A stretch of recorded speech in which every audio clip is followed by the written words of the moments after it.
รายการเสียงธรรมจากสมัชชาพระสงฆ์ไทยในอเมริกาสืบศาสนา ด้วยแรงศรัทธาและเสียสละตนเปรียบดังแสงทองที่ส่องทางคนเสียงธรรมตามสายสู่ดวงใจชาวพุทธสดใส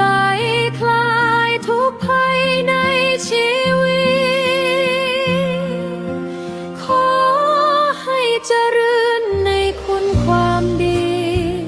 อริสัตมีบุญช่วยลาจากใต้สานเหนือสุดขอบฟ้าเสียงธรรมนี้นำพาความสุขมา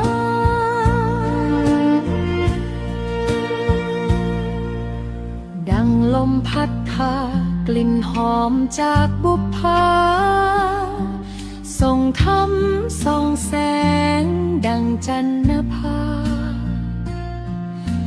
ใจคนรับรู้ดังน้ำเย็นหลั่งไหลเปลี่ยนคืนมืดมิดเป็นรุ่งรุ่นใหม่ขอให้เสียงนี้ดังในใจยาวนานนำสุขสงบสู่ทุกแห่งสถานทุกคนร่วมใจในศรัทธาธรรมแสงทองส่องนำไม่จางไม่คลาย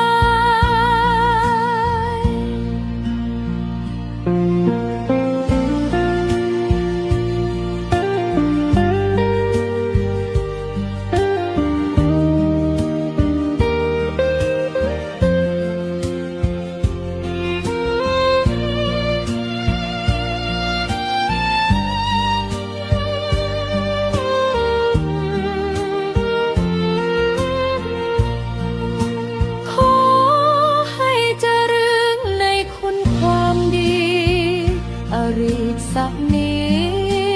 บุญช่วยนำพาจากใต้อีสานเหนือสุดขอบฟ้าเสียงธรรมนี้นำพา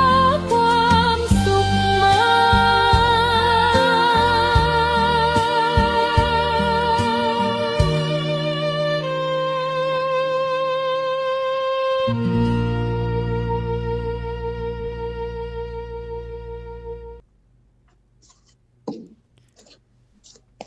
ขอถวายความนอบน้อมแด่พระรัตนตรัยกราบถวายความเคารพพระมหาเถระพระเถรานุเถระเจ้าคณะพระสังฆาธิการกราบถวายความเคารพหลวงพ่อเจ้าคุณพระเทพวชิระวิเทศประธานสมัชชาทรงไทยในสหรัฐอเมริกาวัดพุทธานุสรณ์ถวายความเคารพหลวงพ่อเจ้าคุณพระวิเทศสิทธิธรรมพรหลวงพ่อเจ้าคุณฤทธิ์รองประธานสมัชชาทรงไทยในสหรัฐอเมริกาถวายความเคารพหลวงพ่อพระครูรัตนปัญญาวิเทศหลวงพ่อกุ๊กไก่เลขาธิการสมัชชาทรงไทยในสหรัฐอเมริกาและครูบาอาจารย์พระธรรมทูตพระธรรมวิทยากรทุกรูปขอโอกาสเป็นผู้ดำเนินรายการครับและขอเจริญพรอุบาสกธรรมทูตคฤหัสถ์ที่ได้เข้ามาร่วมรายการก็ขอโอกาสเป็นผู้ดำเนินรายการค่ำคืนวันนี้กระผมธรรมภาพพระสรายุทธสิริสาโรผู้อำนวยการสถานีวิทยุกระจายเสียงเพื่อการเผยแพร่พระพุทธศาสนา FM 101 เมกะเฮิรตซ์วัดท่าพระยาจักรตำบลอู่ทองอำเภออู่ทองจังหวัดสุพรรณบุรีเป็นแม่ข่ายถ่ายทอดสัญญาณไปยังสถานีวิทยุกระจายเสียงเผยแผ่พระพุทธศาสนาหลายคลื่นความถี่พร้อมกันค่ำคืนวันนี้ได้รับเมตตาจากครูบาอาจารย์ให้เป็นผู้ดำเนินรายการ พบกับรายการเสียงธรรมจากสมัชชาส่งไทยในสหรัฐอเมริกาได้เป็นประจำทุกวันอังคารและวันพุธ มาพบกันวันนี้ตรงกับวันแรม6 ค่ำเดือน 5 ปีมะเมียวันพุธที่ 8 เมษายน พุทธศักราช 2569 เวลาดำเนินรายการที่ประเทศไทย 20 นาฬิกาถึง 21 นาฬิกา 30 นาทีหรือว่า 2 ทุ่มถึง 2 ทุ่มครึ่ง แล้วก็ยามเช้าตรู่ที่ประเทศสหรัฐอเมริกา รัฐแคลิฟอร์เนีย 6 นาฬิกา รัฐนิวยอร์ก 9 นาฬิกา ประเทศอังกฤษ 13 นาฬิกาหรือว่าบ่าย 1 โมง ก็มาพบกันวันนี้กับหัวข้อสนทนาธรรมดูแลสุขภาพเรียกว่ารักตัวเอง ก็เจริญพรทักทายถึงท่านผู้ฟังทางสถานีวิทยุกระจายเสียงเช่นที่จังหวัดสุพรรณบุรีจังหวัดกาญจนบุรีจังหวัดใกล้เคียงจังหวัดประจวบคีรีขันธ์ทุกท่านเลยแล้วก็ทางสื่อออนไลน์โซเชียลมีเดียได้เข้ามารับชมรับฟังกันแล้วก็อนุโมทนาเจริญพรต้อนรับทักทายช่วยกันกดถูกใจกดไลค์กดแชร์ไปยังช่องทางสื่อสารต่างๆเป็นการช่วยกันเผยแพร่พระพุทธศาสนามีคุณโยมเสียมคุณโยมเล็กคุณโยมโจอัครวิทย์คุณโยมคมชานมาลาคุณโยมเกษินีทักทายเบื้องต้นเพื่อให้รู้ว่าเป็นรอบการถ่ายทอดสดค่ำคืนวันนี้จะได้เจริญพรญาติโยมมากราบนมัสการถวายความเคารพพระธรรมวิทยากรครูบาอาจารย์พระธรรมทูตต่างประเทศทั่วโลกและในประเทศแล้วก็จะมีวันนี้คฤหัสถ์เรียกว่าธรรมทูตคฤหัสถ์มาร่วมด้วยก็เป็นอีกซีซั่นสาระธรรมที่จะได้มารับฟังท่านรูปแรกได้รับความเมตตาจากหลวงพ่อเจ้าคุณพระวิเทศสิทธิธรรมพรหลวงพ่อเจ้าคุณฤทธิ์หลวงพ่อดำรงตำแหน่งรองประธานสมัชชาสงฆ์ไทยในสหรัฐอเมริกาเจ้าอาวาสวัดอตัมมยตารามรัฐวอชิงตันสหรัฐอเมริกากราบถวายความเคารพครับรูปต่อมาภาพที่ปรากฏเบื้องหน้าหลวงพ่อพระครูส้นทรพจนบัณฑิตหลวงพ่อสหัสหลวงพ่อดำรงตำแหน่งเจ้าคณะอำเภอขนอมเจ้าวัดวัดเจดีย์หลวงอำเภอขนอมจังหวัดนครศรีธรรมราชกับถวายความเคารพครับรูปต่อมาพระอาจารย์พระครูเกษมพิษโสพลผู้ช่วยเจ้าอาวาสวัดพิษโสภารามผู้อำนวยการสถานีวิทยุกระจายเสียงวัดพิษโสภาราม FM 102.75 เมกะเฮิรตซ์อำเภอเขมราชจังหวัดอุบลราชธานีถวายความเคารพครับรูปต่อมาท่านพระอาจารย์พระมหาปิยะอุตมะปัญโยปรริยนธรรม9ประโยครองเลขาธิการสมัชชาสงฆ์ไทยในสหรัฐอเมริกาเจ้าอาวาสวัดโปรดเกตเชษฐารามอเมริการัฐนิวยอร์กสหรัฐอเมริกากับถวายความเคารพครับรูปต่อมาพระอาจารย์พระครูรัตนปัญญาวิเทศหลวงพ่อกุ๊กไก่เลขาธิการสมัชชาสงฆ์ไทยในสหรัฐอเมริกาเจ้าอาวาสวัดรัตนปัญญารัฐแคลิฟอร์เนียสหรัฐอเมริกาถวายความเคารพครับ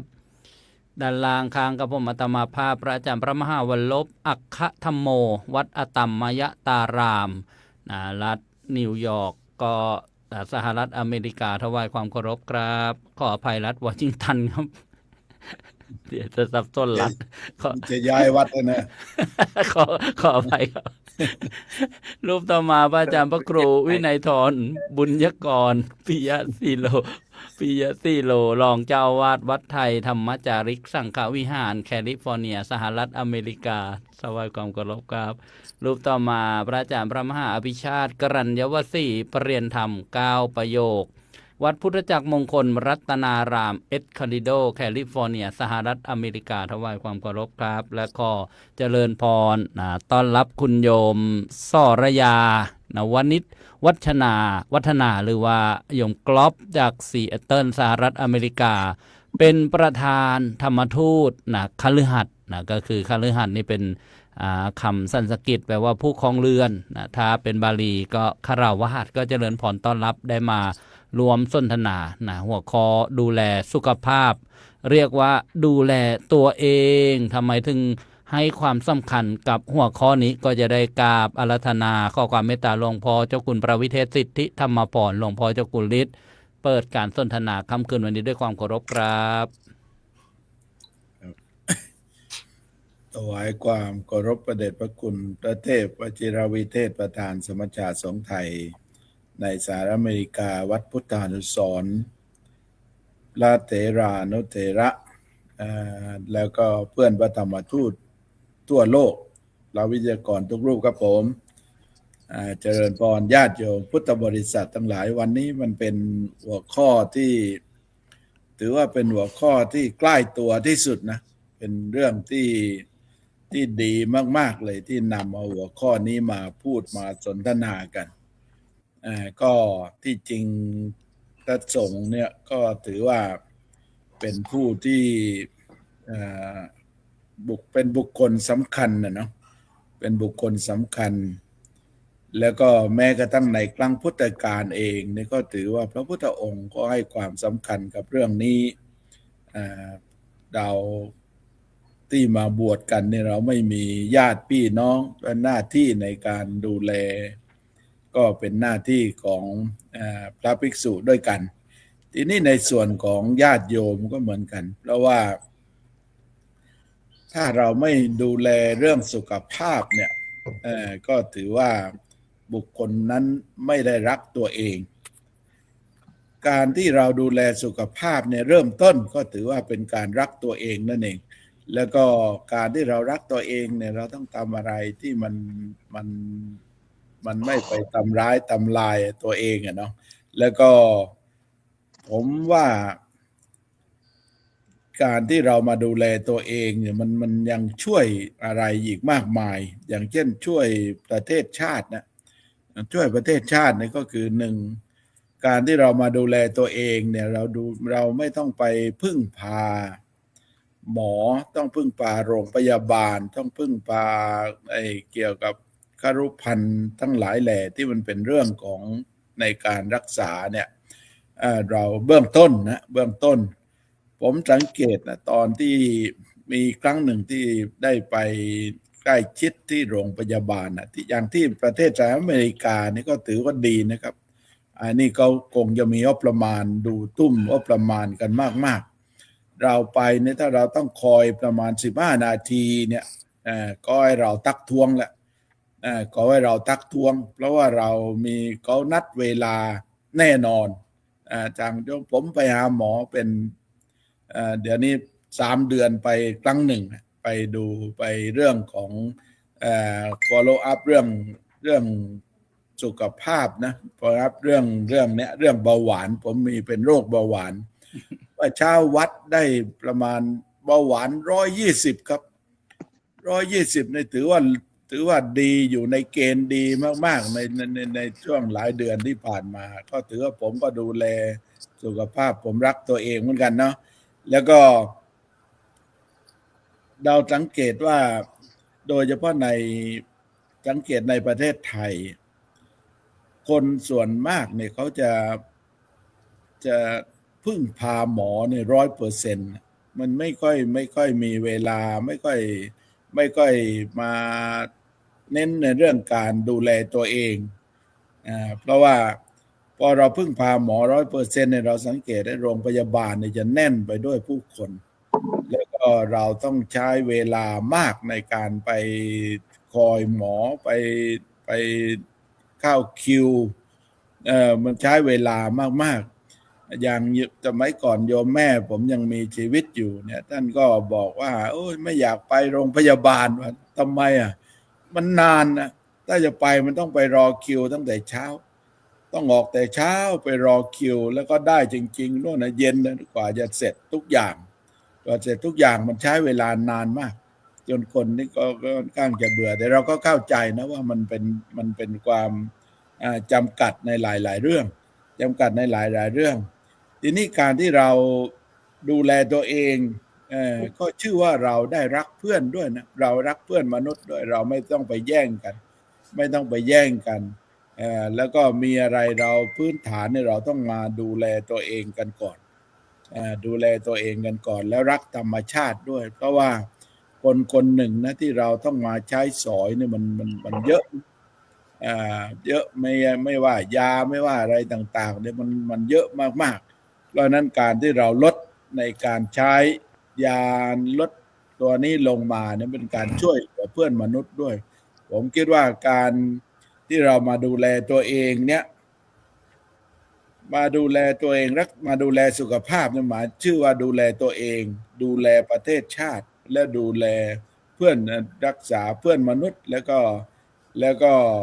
เป็นเรื่องของเราไม่ไปทำลายธรรมชาติ มันหลายเรื่องครับก็ขออนุโมทนากับหัวข้อนี้นะ แล้วก็วันนี้ก็มาดูกันว่าเรามีวิธีการว่าเราจะเข้ามาดูแลสุขภาพกันได้อย่างไร ก็ขอนิมนต์เลยครับนิมนต์เลยเต็มที่เลยครับ สาธุกับขอบพระคุณครับหลวงพ่อเจ้าคุณฤทธิ์ได้เปิดการสนทนาค่ำคืนวันนี้กับผมก็คงไม่กล้าห้านไปสรุปอะไรเพราะหลวงพ่อสรุปครบเลยนะการดูแลตัวเองวันนี้ไปเยี่ยมโยมพ่อมาก็ดีขึ้นตามลำดับแล้วก็คุยกับโยมน้องสาวนะว่าโยมที่ดูแลก็บอกหมอบางทีก็ลงมาตรวจตอนดึกบ้างตอนกลางคืนบ้างหมอบางทีก็ผ่าตัดบ้างก็เลยพูดหยอกกับโยมน้องว่านี่ดีนะหลวงพี่เรียนไม่เก่งทำไมต้องไปเป็นหมอเนี่ยนั่นมาเป็นพระกราบขอบพระคุณครับหลวงพ่อคุณฤทธิ์กราบอาราธนาหลวงพ่อพระครูสุนทรพจนะบัณฑิตรองศาสตราจารย์ด็อกเตอร์ด้วยความเคารพครับครับขอบคุณครับผมขอโอกาสพระเถรานุเถระท่านประธานเป็นเจ้าคุณสิทธิเป็นเจ้าคุณฤทธิ์แล้วก็ผู้ร่วมสนทนาทุกรูปทุกท่านนะครับ วันนี้พอเห็นเรื่องที่เขาส่งให้ก็ขำๆเมื่อคืนคุยเล่นๆกันอยู่กลายเป็นเรื่องจริงนะ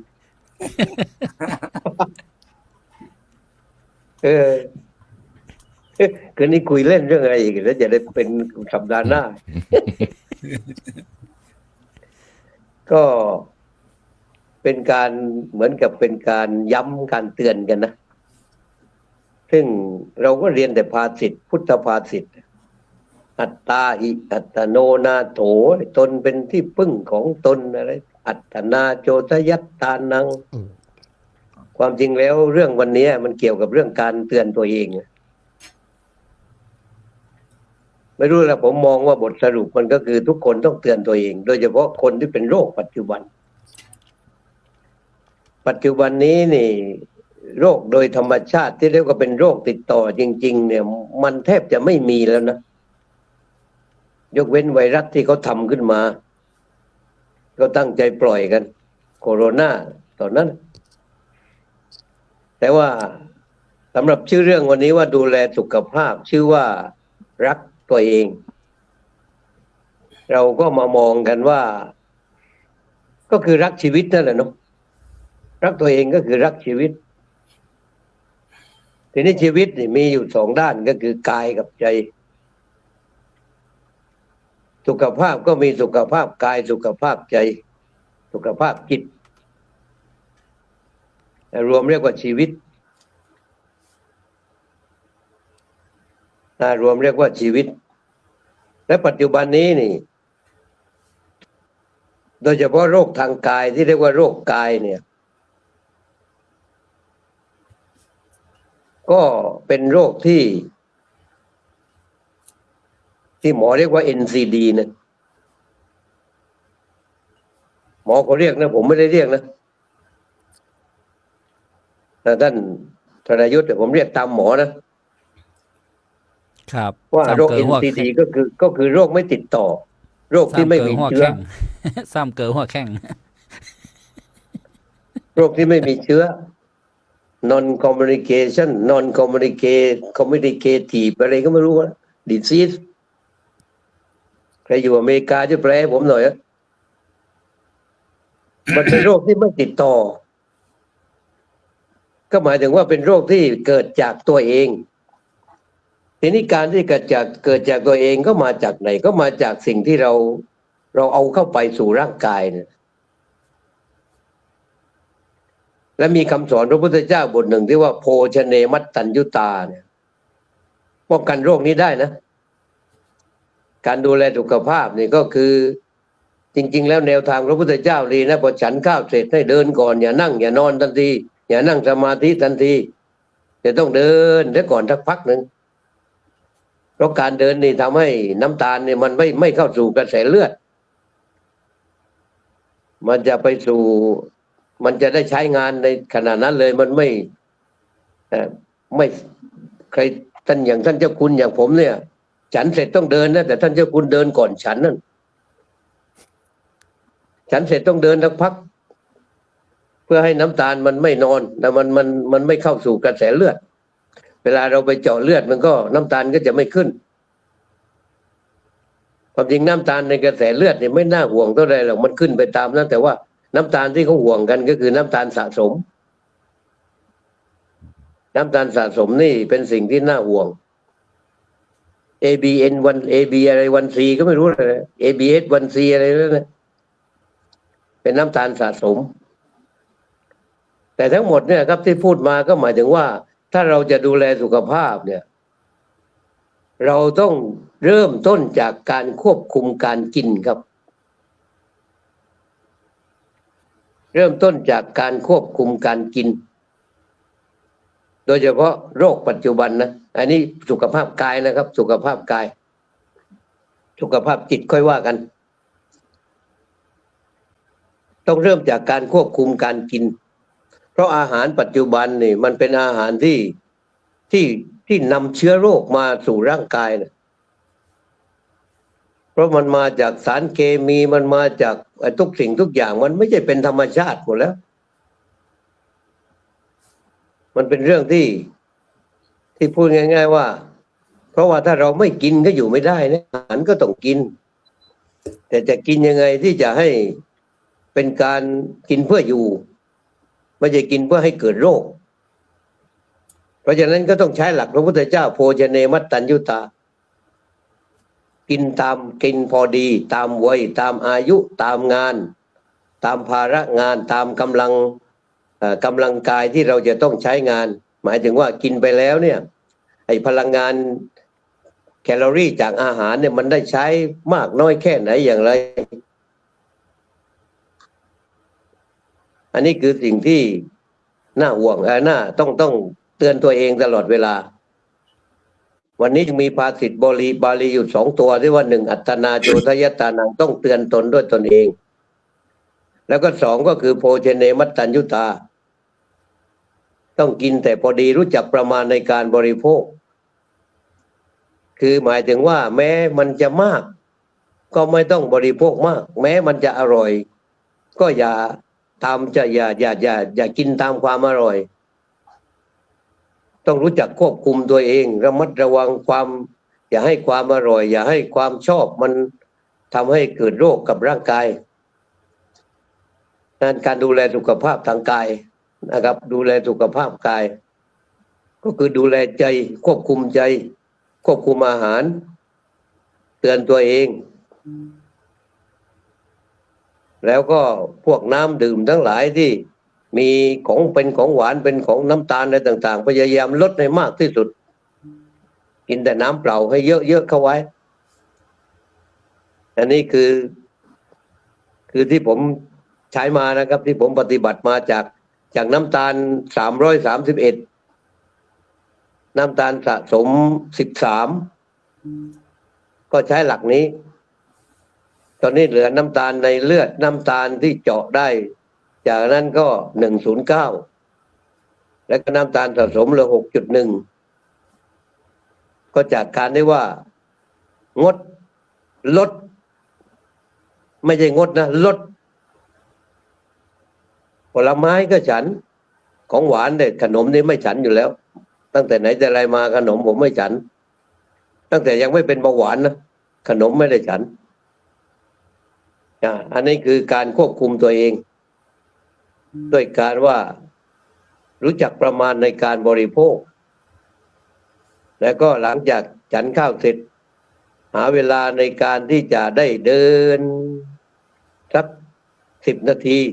15 นาทีเดินช้าๆไม่ต้องเดินให้ออกกำลังไม่ต้องเดินออกเหงื่อเพราะเดินออกเหงื่อเนี่ยผมจะเดินตั้งแต่บ่าย2กว่า1 ชั่วโมงนั่นคือเดินออกเหงื่อก็นี่คือดูแลสุขภาพกายนะครับสุขภาพจิตเดี๋ยวใครพูดต่อให้ผมก็แล้วกันเผื่อไม่มีเวลารอบ2นะครับ ก็อย่าลืมครับอัตตนาโจทยตานังกับโภชเนมัตตัญญุตา เป็นคาถาดูแลสุขภาพในเบื้องต้นสำหรับรอบนี้ ขอบคุณครับ กราบขอบพระคุณหลวงพ่อพระครูสุนทรพจนบัณฑิตหลวงพ่อสหัสอย่างสูงครับ โอ้โหนี่ญาติโยม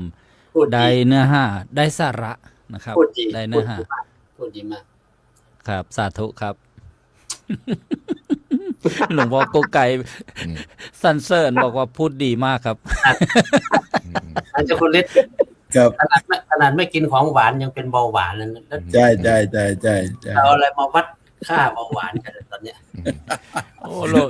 หลวงพ่อนี่รู้ละเอียดไปหมดเลยนะ NCD ABC อะไรนี่ โอ้โห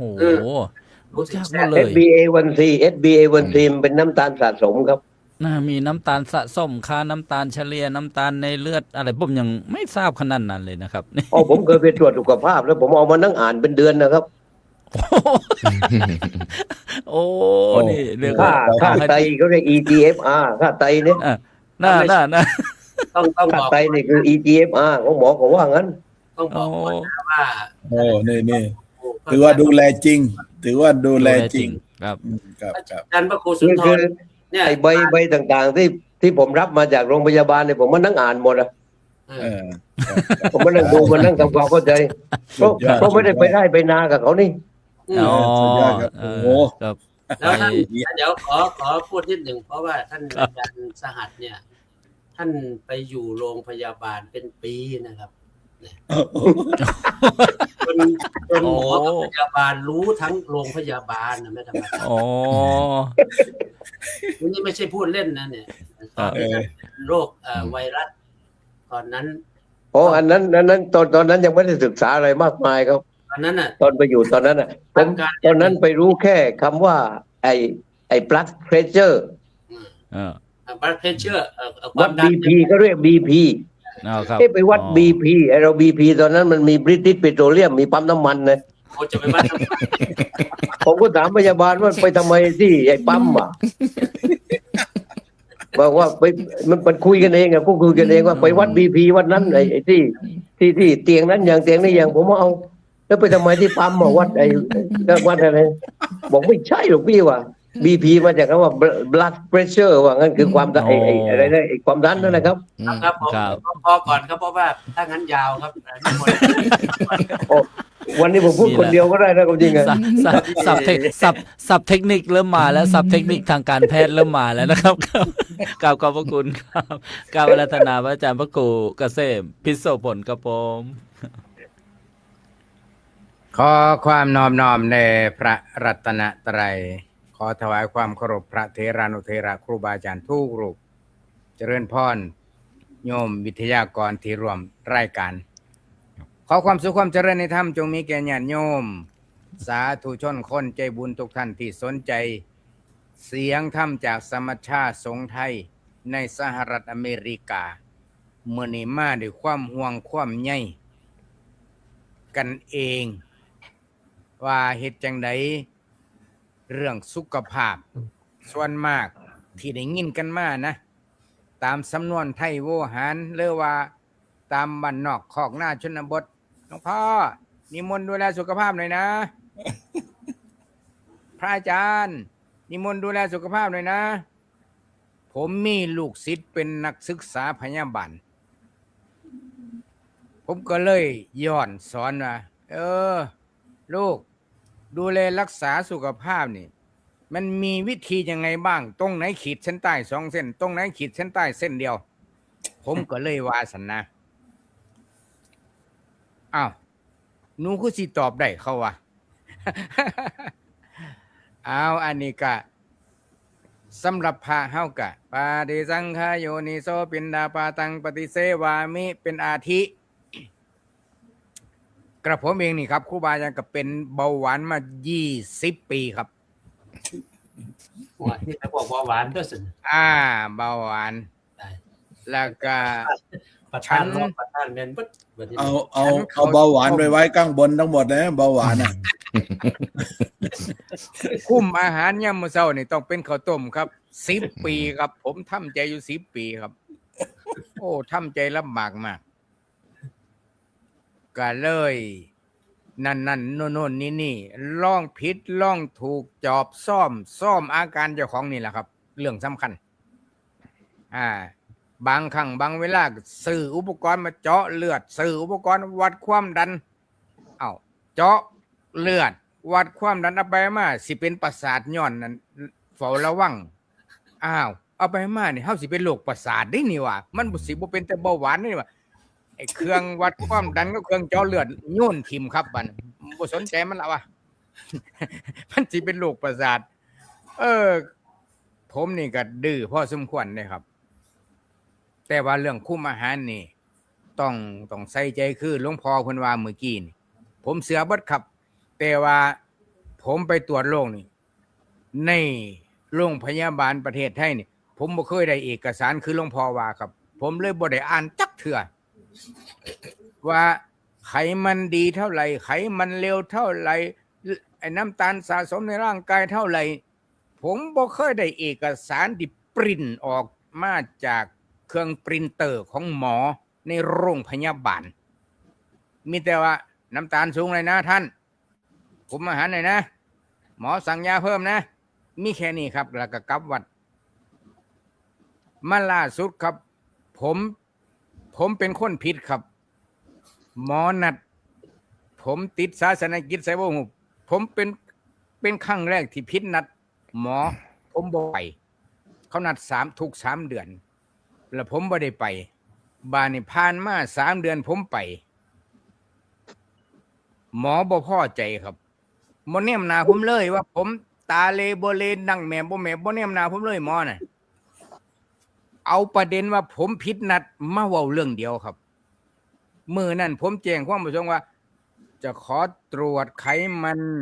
เลวมันสูงขึ้นไหมหรือว่ามันลดลงเพราะว่าอาตมาคุมอาหารมานัก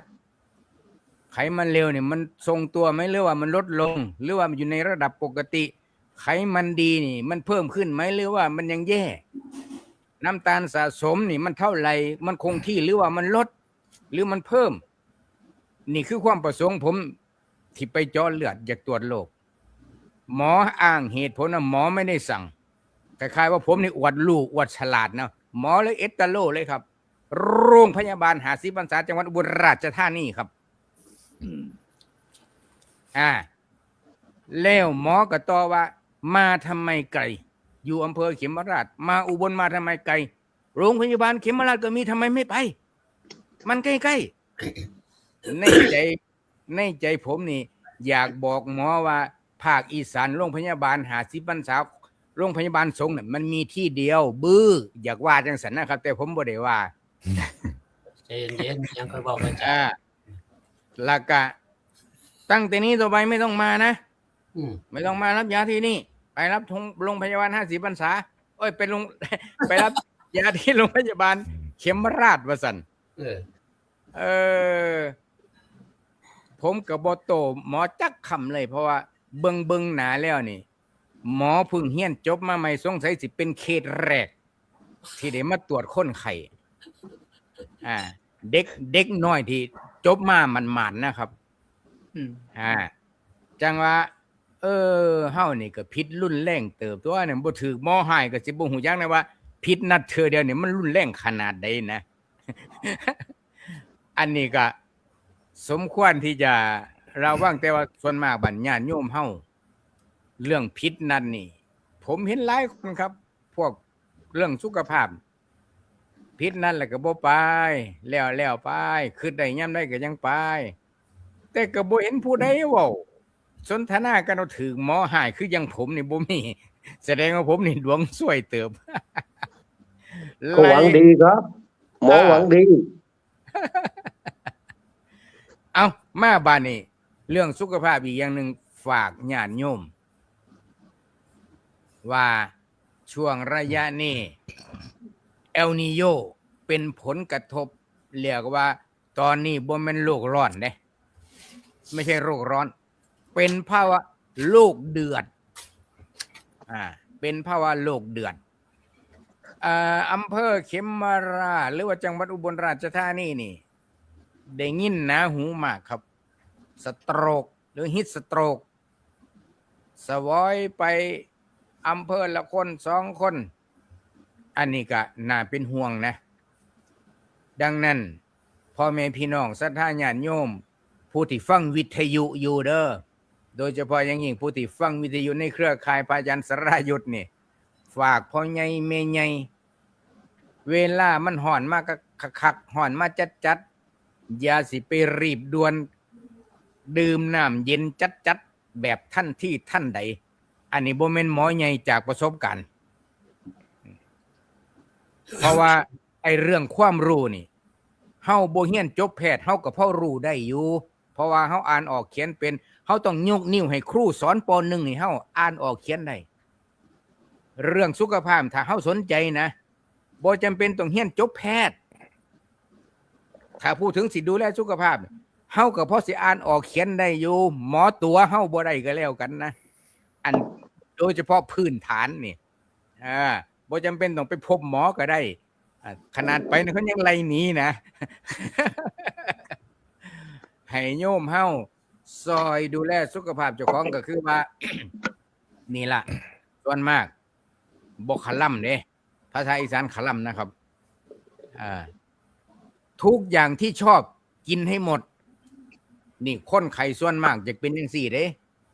ทุกอย่างที่ชอบกินมันทุกเรื่องตายแล้วบ่ได้กินเพิ่นว่าคันแนวนี่ก็เป็นผู้ป่วยที่ประเภทโรคดื้อยาส่วนผู้ขาโอ้คันว่าแนวขาล่ำนี่ก็งดแหละจนกว่าสิได้ไปพบหมอไปตรวจคันช่วงในดวงเฮงพ่อหมอใจดีก็รอดไปช่วงในดวงซวยคือไปโรงพยาบาล50 พรรษาอุบลนี่ก็ล่าสุดนี่ก็ถือว่าถูกช่วงดวงตก เขาบ่ให้ไปโรงพยาบาลเลยโรงพยาบาลสงฆ์มันมีทีเดียวได้โยมภาคอีสานเพิ่นอยากว่าเพิ่นล่ะสงฆ์ก็อยากไปใช้สิทธิ์ของสงฆ์โรงพยาบาลสงฆ์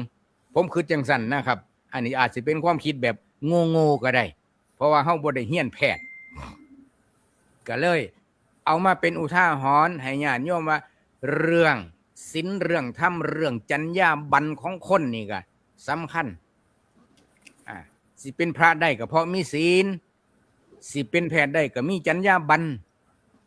ถ้าบ่มีศีลบ่มีจรรยาบรรณก็เป็นคนซื่อๆนี่แหละครับครับผมฝากไว้ซ้ำนี้ก่อนครับตอน2ยังต่อไหม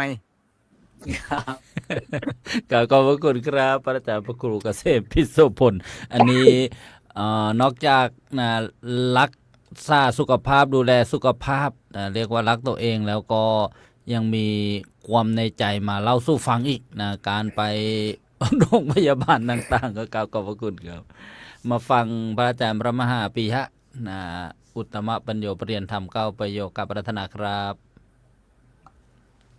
ครับกราบขอโอกาสพระเดชพระคุณพระวิเทศสิทธิธรรมพรประธานในที่สนทนาครูบาอาจารย์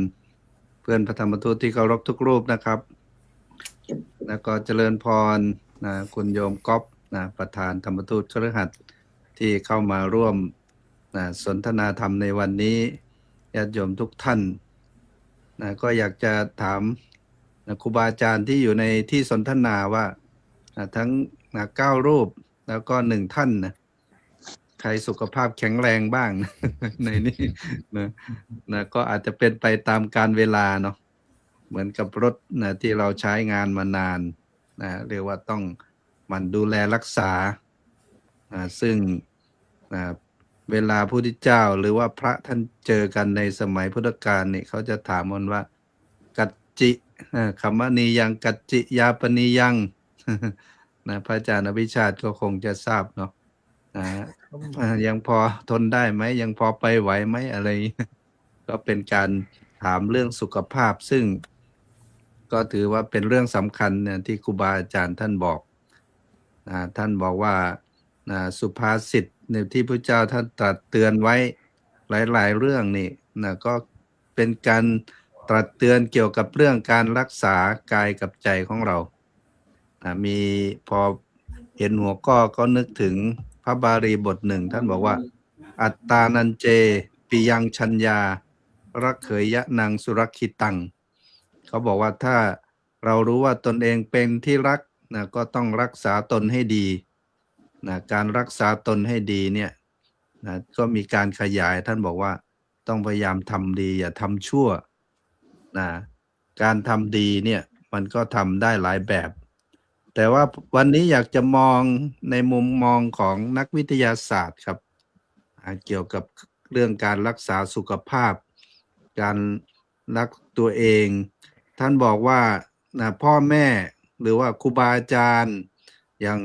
เจ้าอาวาสหรือว่าครูบาอาจารย์ถ้ารักลูกศิษย์ต้องรักษาสุขภาพให้ดี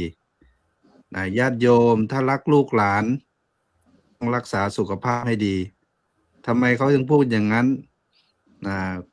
เจ้าอาวาสหรือว่าครูบาอาจารย์ถ้าไม่รักษาสุขภาพอยากฉันอะไรก็ฉันเดี๋ยวไม่สบายเจ็บไข้ได้ป่วยขึ้นมาลำบากลูกศิษย์ต้องมาดูแลหรือว่าพ่อแม่ถ้าเกิดสุขภาพไม่ดีบางทีอาจจะลำบากถึงลูกหลานบางคนต้องลาออกจากงานเรียกว่ามาดูแลพ่อแม่อันนี้ก็ทำให้เขาเสียงานบางทีอาจจะกระทบหลายคนไม่ใช่เฉพาะลูกหลานนะโดยเฉพาะคนที่มีลูกกำลังเรียนนี้ถ้าเปิดพ่อแม่ไม่สบายนี่มันก็กระทบหลายฝ่ายอันนี้ก็เป็นเรื่องที่น่าคิดเหมือนกันมันมีสูตรที่นักวิทยาศาสตร์เขาพูดไว้นะครับเขาเขียนเป็นหนังสือเขาบอกว่าพีระมิดของความสุขความสุขเหมือนขั้นพีระมิดเหมือนบันไดขั้นแรกนี่เขาเรียกว่าความสุข3 สอผมให้คำว่าความสุข3 สอก็คือสอแรกก็คือสุขภาพความสุขที่เรียกว่าเกิดจากสุขภาพที่ดีเป็นเรื่องที่สำคัญถือว่าเป็นรากฐานเป็นฟาวเดชั่นนะอันนี้เราต้องใส่ใจเป็นพิเศษถ้าไม่มีสุขภาพนี่ความสุขขั้นต่อไปนี้ก็เกิดขึ้นไม่ได้นะฉะนั้นการที่จะทำยังไงให้มีสุขภาพแข็งแรงนี่เพราะว่าถ้าสุขภาพเราแข็งแรงนี่ท่านบอกว่าจะทำให้สารความสุขหลั่งก็คือเซโรโทนินนะมันหลั่งออกมาจะทำให้ชีวิตมีความสุขแล้วก็สดชื่นการจะทำให้สุขภาพที่ดีเนี่ยครูบาอาจารย์ท่านก็บอกว่าเรื่องการกินก็เป็นเรื่องที่สำคัญyou are what you eat เท่าที่ผมพูดคุยกับครูบาอาจารย์ญาติโยมหลายรูปเนี่ยท่านบอกว่า 99% เนี่ยท่านบอกว่า 99% นี่มาจากการกินของเราพุทธเจ้าท่านให้คาถาไว้แล้วแต่ว่าบางทีเราก็ท่องเป็นนกแก้วนกขนทองเฉยแต่ไม่ค่อยนำมาใช้นะก็คือท่านให้คาถาเสกอาหารไว้แล้วว่าต้องพิจารณาก่อนกินมีหลวงพ่อรูปหนึ่งที่รู้จักกันอยู่วัดไม่ไกลจากนี่นะครับประมาณ1.5 ชั่วโมงเมื่อตอนอายุ60นี่ท่านบอกว่าหมอเตือนบอกว่าหลวงพ่อถ้าหลวงพ่อไม่ปรับปรุงพฤติกรรมการกินหรือว่าการดำเนินชีวิตของพ่อนี่หลวงพ่อต้องฉีดอินซูลินนะหรือว่าต้องกินยาเป็นกำท่านก็เลยมานั่งคิดพิจารณาทบทวนปฏิวัติตัวเองเปลี่ยนแปลงตัวเองใช้เวลาประมาณ1 ปีนะครับควบคุมอาหารการกินไม่กินตามใจโยมไม่กินตามใจปากปรากฏว่าทุกวันนี้ท่านสุขภาพแข็งแรงแล้วก็ไปร่วมเดินธุดงค์นะครับจากเท็กซัสมาถึงวอชิงตันดีซีนี่ไม่มีปัญหาเลยอายุท่าน70เท่าไหร่แล้วผมไม่แน่ใจนะอันนี้ก็เป็นเรื่องที่สำคัญที่เราต้องดูแลสุขภาพเพื่อตัวเราเองแล้วก็เพื่อครอบครัวคนรอบข้างของเราทราบว่าอาจารย์พระครูรัตนปัญญาวิเทศเลขาธิการจะนำคณะพระธรรมทูตพระธรรมวิทยากรนี้ไปเดินที่ดงที่เม็กซิโกนะครับวันที่11 ถึง 13เดี๋ยวท่านก็คงจะได้แจ้งให้ทราบนี่มีหลายรูปนะครับที่อาสาไปร่วมเดินธุดงค์เพื่อสุขภาพนะครับแล้วก็เพื่อสันติภาพด้วยในเบื้องต้นฝากไว้ว่าอยากให้ช่วยกันดูแลสุขภาพครับผมขอบพระคุณครับพระอาจารย์พระมหาปิยะได้นำความรู้ในเชิงวิทยาศาสตร์มีซ่านอะไรออกมาไล่ซ่านเลยมีการทักทายด้วยภาษาบาลี ที่สมัยพระพุทธเจ้าเดี๋ยวมาฟังพระอาจารย์นะรูปต่อไปจะได้มาเฉลยภาษาบาลีก็แล้วกันกราบขอบพระคุณอีกครั้งหนึงครับกราบอาราธนาพระอาจารย์พระครูวินัยธรบุญยกรปิยะสิโลรูปนี้สำคัญนะชีวิตนี้เพื่องานนี้เพื่อทำขอกราบอาราธนาครับ ครับขอโอกาสถวายความเคารพครูบาอาจารย์ทุกรูปทุกท่านนะครับ แล้วก็เจริญพรญาติโยมท่านทั้งหลายที่รับฟังในขณะนี้ แล้วก็ย้อนหลังก็ตาม ฟังจากครูบาอาจารย์แล้วผมก็สะอึกครับ สะอึกก็เพราะว่า ผมเป็นคนที่เอาตามตรงนะไม่ค่อยที่จะไปดูแลเรื่องสุขภาพเท่าไหร่ เหมือนท่านพิธีกรบอกเมื่อกี้ชีวิตเพื่องานเพื่อทำรักแต่งานนะครับ แต่ว่าไม่ค่อยได้จะดูรักตัวเองไม่ค่อยจะดูแลตัวเอง แต่ว่าเป็นความโชคดีอย่างหนึ่งครับ เป็นคนที่ไม่ค่อยที่จะเจ็บป่วยนานๆทีจะเจ็บป่วยทีเมื่อก่อนเคยนั่งเช็คตัวเองว่าตัวเองจะป่วยประมาณเท่าไหร่ประมาณเนี้ยผมก็ประมาณคำนวณแล้ว6 ปีนึงก็จะป่วยครั้งหนึ่งที่เอาหนักๆนะครับ แต่ตั้งแต่ออกบวชมาเนี่ยรู้สึกจะไม่ค่อยได้ไปเข้าโรงพยาบาลกับเขาเท่าไหร่นักนี่เป็นพฤติกรรมที่มีความเสี่ยงอยู่นะครับ เพราะว่าพอไปตรวจสุขภาพเนี่ย ผมก็จะมีประมาณว่าถ้าเขาไม่นิมนต์ไปผมก็ไม่ไป อะไรประมาณนั้นเพราะผมมีข้อจำกัดก็คือว่าเรื่องสถานที่ครับ เวลาเราทำงานเนี่ยเราก็ไม่ได้อยู่กับที่เดิมเนาะเราก็ต้องไปที่โน่นที่นี่ตลอดก็สถานที่ที่จะไปตรวจสุขภาพมันก็ไม่สะดวกสำหรับเรา ที่จะเดินทางไป อันที่สองก็เรื่องการบริการ ผมมีคติว่าถ้าไม่นิมนต์ผมไม่ไป อะไรประมาณเนี้ยครับ ถ้าหมอไม่นัดผมก็ไม่ไป ไม่มีผิดนัดหมอนะครับ อันนี้คือถ้าหมอไม่นิมนต์ผมก็ไม่ไปนะครับ บางทีก็มันพอจังหวะเวลามันไม่ได้ อย่างที่สามเรื่องค่าใช้จ่าย แน่นอนว่าเราเป็นพระอย่างเราเนี่ย เราค่อนข้างที่จะกังวลเรื่องค่าใช้จ่ายพอสมควร ไม่ใช่ค่าใช้จ่ายเรื่องหมอเรื่องการตรวจอย่างเดียวนะครับ ค่าใช้จ่ายเรื่องการเดินทางก็เป็นข้อกังวลเขาเหมือนกัน ไม่อยากจะเป็นภาระใคร ไม่อยากจะเป็นภาระของญาติโยม ไม่อยากจะเป็นภาระของหมอนะครับ อันที่ต่อมาก็คือเรื่องของจังหวะเวลา ความที่ผมเป็นคนที่ทำงานเยอะคิดงานทำงานตลอดเนี่ยบางทีจังหวะเวลามันไม่ได้ที่จะไปตรวจล่าสุดที่ไปที่ประเทศไทยเมื่อประมาณ2 ปีก่อนคนโยมบอกว่าท่านจะตรวจสุขภาพในโยมจะตรวจให้ก็บอกว่าตรวจให้ฟรีไม่เสียค่าใช้จ่ายตรวจทั้งหมดอยู่9 สถานีทั้งเบาหวานความดันหัวใจเอ็กซเรย์ปอดตับอะไรทั้งหมดเลยโยมบอกไปอย่างนี้มาผมก็รับเลยครับไปตรวจเลยครับการตรวจตั้งแต่ทั้งภายนอกภายในเช็คเรียบร้อย9 สถานีปรากฏว่าหมอก็สรุปว่าโอ้ท่านโยมตรวจพระมาเนี่ย 80-90% นะท่านมีโรคหมดเลยครับเบาหวานความดันโรคยอดฮิตทั้งนั้นเลยที่พระเป็นกันนะครับแต่ท่านนี่แปลกมากเลยท่านไม่เป็นอะไรเลยบอกท่านสุขภาพดีมากนี่ก็คือเป็นความโชคดีของผมครับเป็นประการหนึ่งคราวนี้เมื่อพูดถึงตัวนี้ครับผมดูจากครูบาอาจารย์ท่านพูดแล้วผมก็มานั่งเช็คตัวผมบ้างการดูแลสุขภาพตัวเองนั้นสำคัญด้วยตัวเองที่ท่านหลวงพ่อท่านว่าต้องเตือนตนเองต้องพึ่งตัวเองต้องดูแลตนเองอันนี้ก็เป็นสิ่งที่สำคัญแต่ว่ามีทุกคนมีวิธีการดูแลตนเองที่ไม่เหมือนกันผมก็มีวิธีการดูแลสุขภาพของตัวเองเหมือนกันว่าถ้าดูแล้วร่างกายและจิตใจมันเริ่มผิดเพี้ยนบิดเบี้ยวผมก็ต้องย้อนกลับมาดูแลตัวเองเหมือนกันคราวนี้ผมเป็นคนที่ชอบอย่างหนึ่งก็คือว่าชอบอะไรที่มันแบบสบายๆครับชอบแบบที่มันสบายๆไม่ชอบอะไรที่มันอึดอัดเพราะฉะนั้นความสัปปายะเนี่ยก็เป็นสิ่งที่สำคัญผมก็เลยว่าสำหรับผมนะผมเอาความสัปปายะเอาความสบายอะไรสบายบ้างผมก็ดูที่อาหารสบายครับผมเป็นคนที่ค่อนข้างที่จะฉันง่ายแล้วก็อยู่ง่ายญาติโยมถวายอะไรผมก็ฉันอย่างนั้นแต่ถ้ามีอะไรที่เป็นของแสลงดีอย่างผมไม่มีของแพ้ผมก็จะฉันตอนที่พอฉันได้มา10 อย่างก็แตะเล็กแตะน้อยแต่ให้โยมได้ภูมิใจแต่ว่าจะไม่กินอะไรแบบหนักๆไปเลยแค่กินให้พออยู่ให้พออิ่มถ้าเช็คแล้วร่างกายมาเริ่มจะอยู่ได้แล้วกินเพื่ออยู่ให้ร่างกายมาเริ่มจะอยู่ได้แล้วอันนี้ก็คือพอแล้วสมมติว่าผมจะฉันได้ประมาณสัก20 คำ23 คำผมก็จะเริ่มอิ่มผมก็จะเริ่มก็จะพอละก็จะไปแตะกินอย่างเล็กๆน้อยๆกันเองก็จะไม่ฉันตามใจอยากไม่ฉันตามปากไม่บอกว่าเดี๋ยวฉันจะฉันลาบไม่บอกว่าฉันต่อไปฉันจะฉันส้มตำไม่บอกว่าฉันจะฉันไม่เป็นอย่างนั้นก็คือ ชาวบ้านเขาอยู่ยังไงเขากินอยู่ยังไง เราก็จะฉันอย่างนั้น อยู่มีก็ฉันไม่มีก็เฉยเราก็เลยสบาย แต่ว่าให้เพราะร่างกายมันอยู่ได้จะได้ทำงานได้ นี่คือเรื่องของอาหาร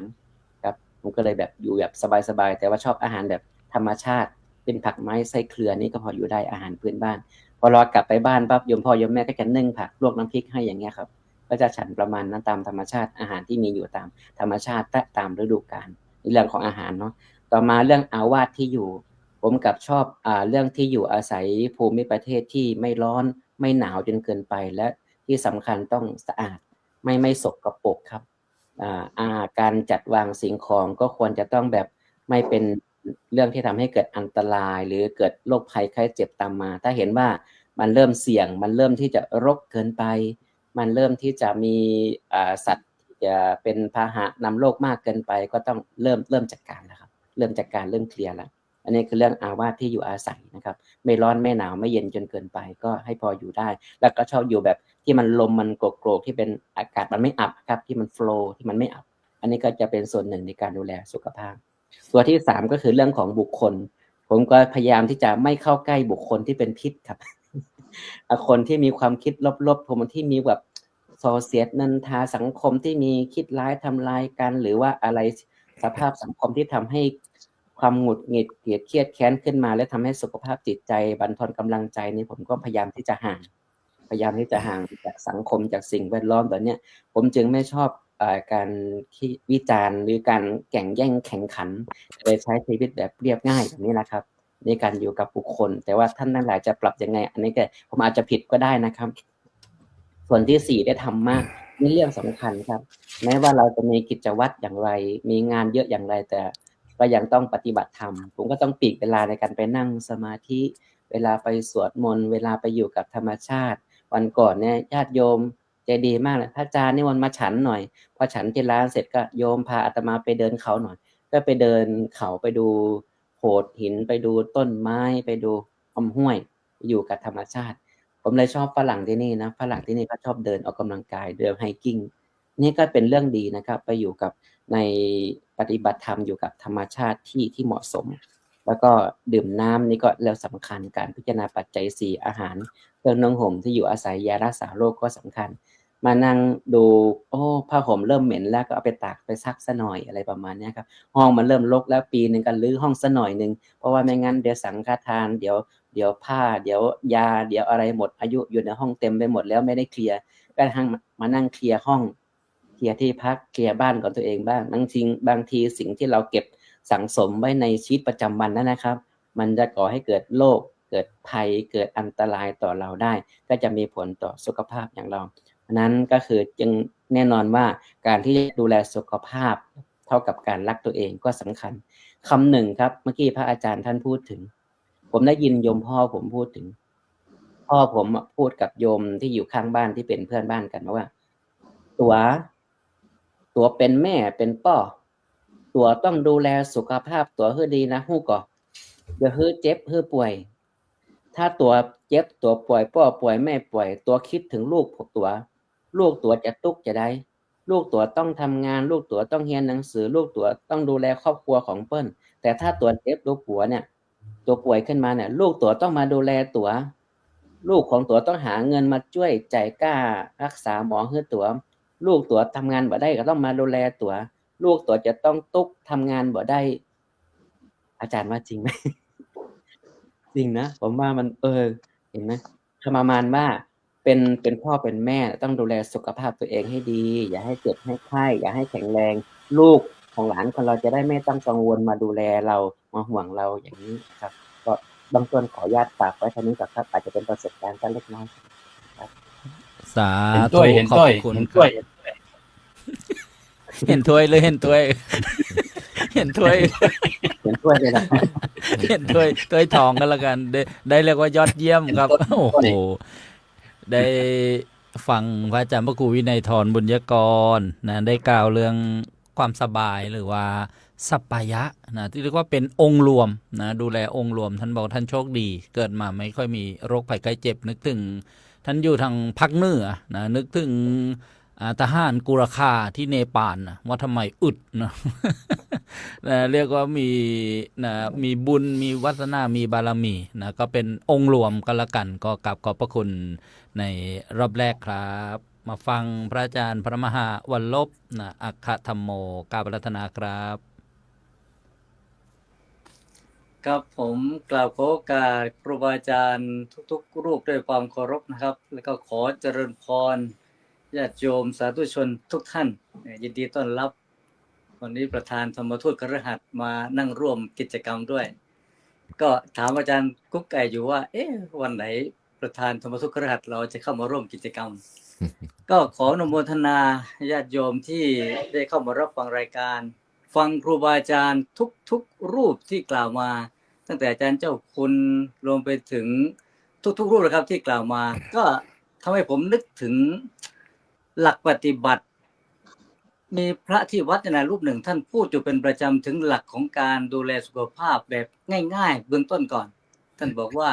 กินปลาเป็นหลักกินผักเป็นยากินกล้วยน้ำว้าเดิน5,900โอ้ยผมก็มองว่ามันก็น่าจะเป็นโอกาสที่ดีนะกินปลาเป็นหลักเพราะว่าปลาเนี่ยมันจะทำให้เกิดการย่อยง่ายแล้วก็ไม่เป็นพิษเป็นภัยเหมือนกับเนื้ออย่างอื่นแต่ปัจจุบันก็ต้องพิจารณาดีๆเหมือนกันนะครับเพราะว่าปลาในหลายที่หลายแห่งก็กว่าที่จะมาถึงผู้บริโภคก็มีการแช่สารแช่อะไรที่เป็นอันตรายกินปลาเป็นหลักกินผักเป็นยาถ้าผักที่เราปลูกเองเป็นผักที่มันปลอดสารพิษแบบ 100% เนี่ยอันนี้คือเรื่องที่น่าจะปลอดภัยที่สุดแต่ถ้าผักที่เราซื้อตามตลาดก็ต้องดูเป็นเจ้าไปเพราะบางเจ้าบางพ่อค้าแม่ค้าเนี่ยก็ไม่ค่อยได้มีความรับผิดชอบเท่าไหร่นำเอาผักที่มันปนเปื้อนด้วยสารพิษตอนนั้นผมอยู่หัดใหญ่ครับแล้วก็ที่วัดมีกิจกรรมก็เลยไปซื้อผักเข้าไปในตลาดก็ไปเจอลูกศิษย์นั่งขายผักอยู่นั้นขายแตงกวาหรือขายอะไรผมจำไม่ได้แล้วเสร็จแล้วก็ไปถามไปขอซื้อลูกศิษย์บอกว่าไม่ขายพระอาจารย์ไม่ขาย เขาเอาผักหลบหนีเลยเพราะว่ามาขอซื้อไม่ได้มาขอเฉยๆมาขอซื้อเนี่ยเห็นว่าเป็นลูกศิษย์เนี่ยจะมาเอาหนุนไม่ขายกับพระอาจารย์ผมไม่ขายเขาปฏิเสธแบบดื้อๆเลยว่าทำไมไม่ขายบอกพระอาจารย์อย่าเพิ่งซื้อเลยผมเพิ่งจะฉีดยามาไม่กี่วันนี้เองเดี๋ยวพระอาจารย์ซื้อไปฉันแล้วเป็นอันตรายผมจะเป็นบาปบอกแล้วเอามาขายคนอื่นบอกคนอื่นผมไม่รู้แต่พระอาจารย์ผมไม่กล้าขายกลัวเป็นบาปแต่เพราะนั้นบางทีบางเรื่องบางอย่างในผักที่เราซื้อมาทานกันถ้าเราไม่ทำความสะอาดให้เรียบร้อยเนี่ยมันอันตรายต่อสุขภาพอย่างที่ครูบาอาจารย์หลายท่านได้พูดเสมอว่าอย่าให้ระวังเรื่องของการทานเราอาหารน่าจะเป็นส่วนหนึ่งที่นำโรคนำภัยสู่ชีวิตเรามากที่สุดเวลาผมกลับเมืองไทยทุกครั้งอาการอย่างหนึ่งที่เป็นกังวลตลอดก็คือเรื่องของการอาหารเป็นพิษอาจารย์กลับเมืองไทยอาจารย์ที่อยู่อเมริกาเป็นกันไหมผมเป็นตลอดครับมีครั้งหนึ่งไปและได้รู้จักกับว่าอาหารเป็นพิษนี่ผมว่าผมแทบแย่เลยนะคือเมื่อก่อนผมก็เป็นแค่ท้องเสียธรรมดาแต่ในวันที่เป็นอาหารเป็นพิษจริงๆมันทั้งถ่ายมันทั้งอาเจียนมันทั้งมีอาการไข้แล้วผมก็ไม่รู้จักผมก็เข้าใจว่ามันก็คงจะท้องเสียธรรมดาพรุ่งนี้ก็น่าจะหายพอตื่นเช้าขึ้นมาก็ยังเป็นนะครับกลางคืนทั้งคืนเนี่ยถ่ายไม่รู้กี่รอบก็ยังไม่เข้าใจมันคืออะไรนึกแค่ว่ามันเป็นอาหารนึกว่าเป็นว่ามันท้องเสียพอรุ่งเช้าขึ้นมาไปโรงพยาบาลไปถึงหมอตรวจร่างกายหมอรีบล็อกตัวหรือห้ามกลับเลยพระอาจารย์มีโอกาสช็อกได้เลยนี่พระอาจารย์รอดไปได้ยังไงเนี่ยคือเขาก็ถามอาการผมก็บอกเหตุการณ์ทั้งหมดทุกอย่างมันมาจากเรื่องอาหารที่เราทานเข้าไปเพราะฉะนั้นเมื่อไหร่ที่อย่างครูบาอาจารย์บอกเห็นแก่ทานหรือว่าไม่ระมัดระวังเนี่ยมันมีผลต่อสุขภาพอย่างนี้เป็นต้นนั้นกินปลาเป็นหลักกินผักเป็นยากินกล้วยน้ำว้าน่าจะต้องเลือกกล้วยที่มันไม่ค่อยสุกเท่าไหร่ถ้ากล้วยสุกมากเกินไปก็จะมีปัญหาเหมือนกันแต่กล้วยน้ำว้าจะมีประสิทธิภาพในการย่อยอาหารหรือว่าทำให้เราไม่ท้องผูกอย่างนี้เป็นต้นรวมไปถึงเดิน5,900อาจารย์กุ๊กไก่อาจารย์พระครูรัตนะคนเราก็เดินเป็นตัวอย่างอาจารย์เจ้าคุณฤทธิ์เดินทุกวันเดินไปเดินมาในศาลาผมก็จะไปถามว่าเดินหาอะไรเหมือนกันท่านเดินออกกำลังกายและบางทีเรานั่งฉันด้วยกันท่านบอกว่าช่วงนี้ต้องคุมอาหารหน่อยอีกไม่กี่วันจะได้ไปเจอหมอจะได้ตอบเขาได้ผมก็งงเหมือนกันว่าทำไมว่าคุมตอนจะไปเจอหมออาจารย์ แต่ก็เป็นวิธีการในการดูแลสุขภาพนะตอนเช้าเวลาท่านนั่งฉันข้าวท่านก็จะบอกกันแหละเช้านี้น้ำตาลวัดได้เท่าไหร่ความดันเท่าไหร่วันไหนที่วัดแล้วคุณภาพดีก็คุยหน่อยวันไหนคุณภาพไม่ดีก็น่าจะเงียบกันไปตามระเบียบอันนี้ก็คือเป็นวิธีการในการที่จะดูแลทีนี้ถ้ามองลึกไปในแง่ของ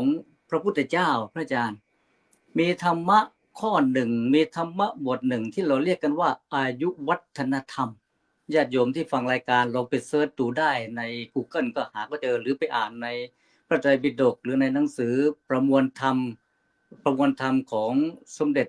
เจ้าคุณประยุทธ์เรานะฮะว่าจะมีอายุวัฒนธรรมอยู่อายุวัฒนธรรมเนี่ยจะบอกหลักการวิธีการในการดูแลสุขภาพซึ่งเป็นดำรัสของพระพุทธเจ้าเราเองเริ่มต้นด้วยคำว่าสัปปายการีนี่เป็นข้อแรกเลยสัปปายการีแปลว่าการสร้างความสะดวกสบายให้กับตนเองความหมายก็คืออย่าโหมงานหนักมากจนเกินไป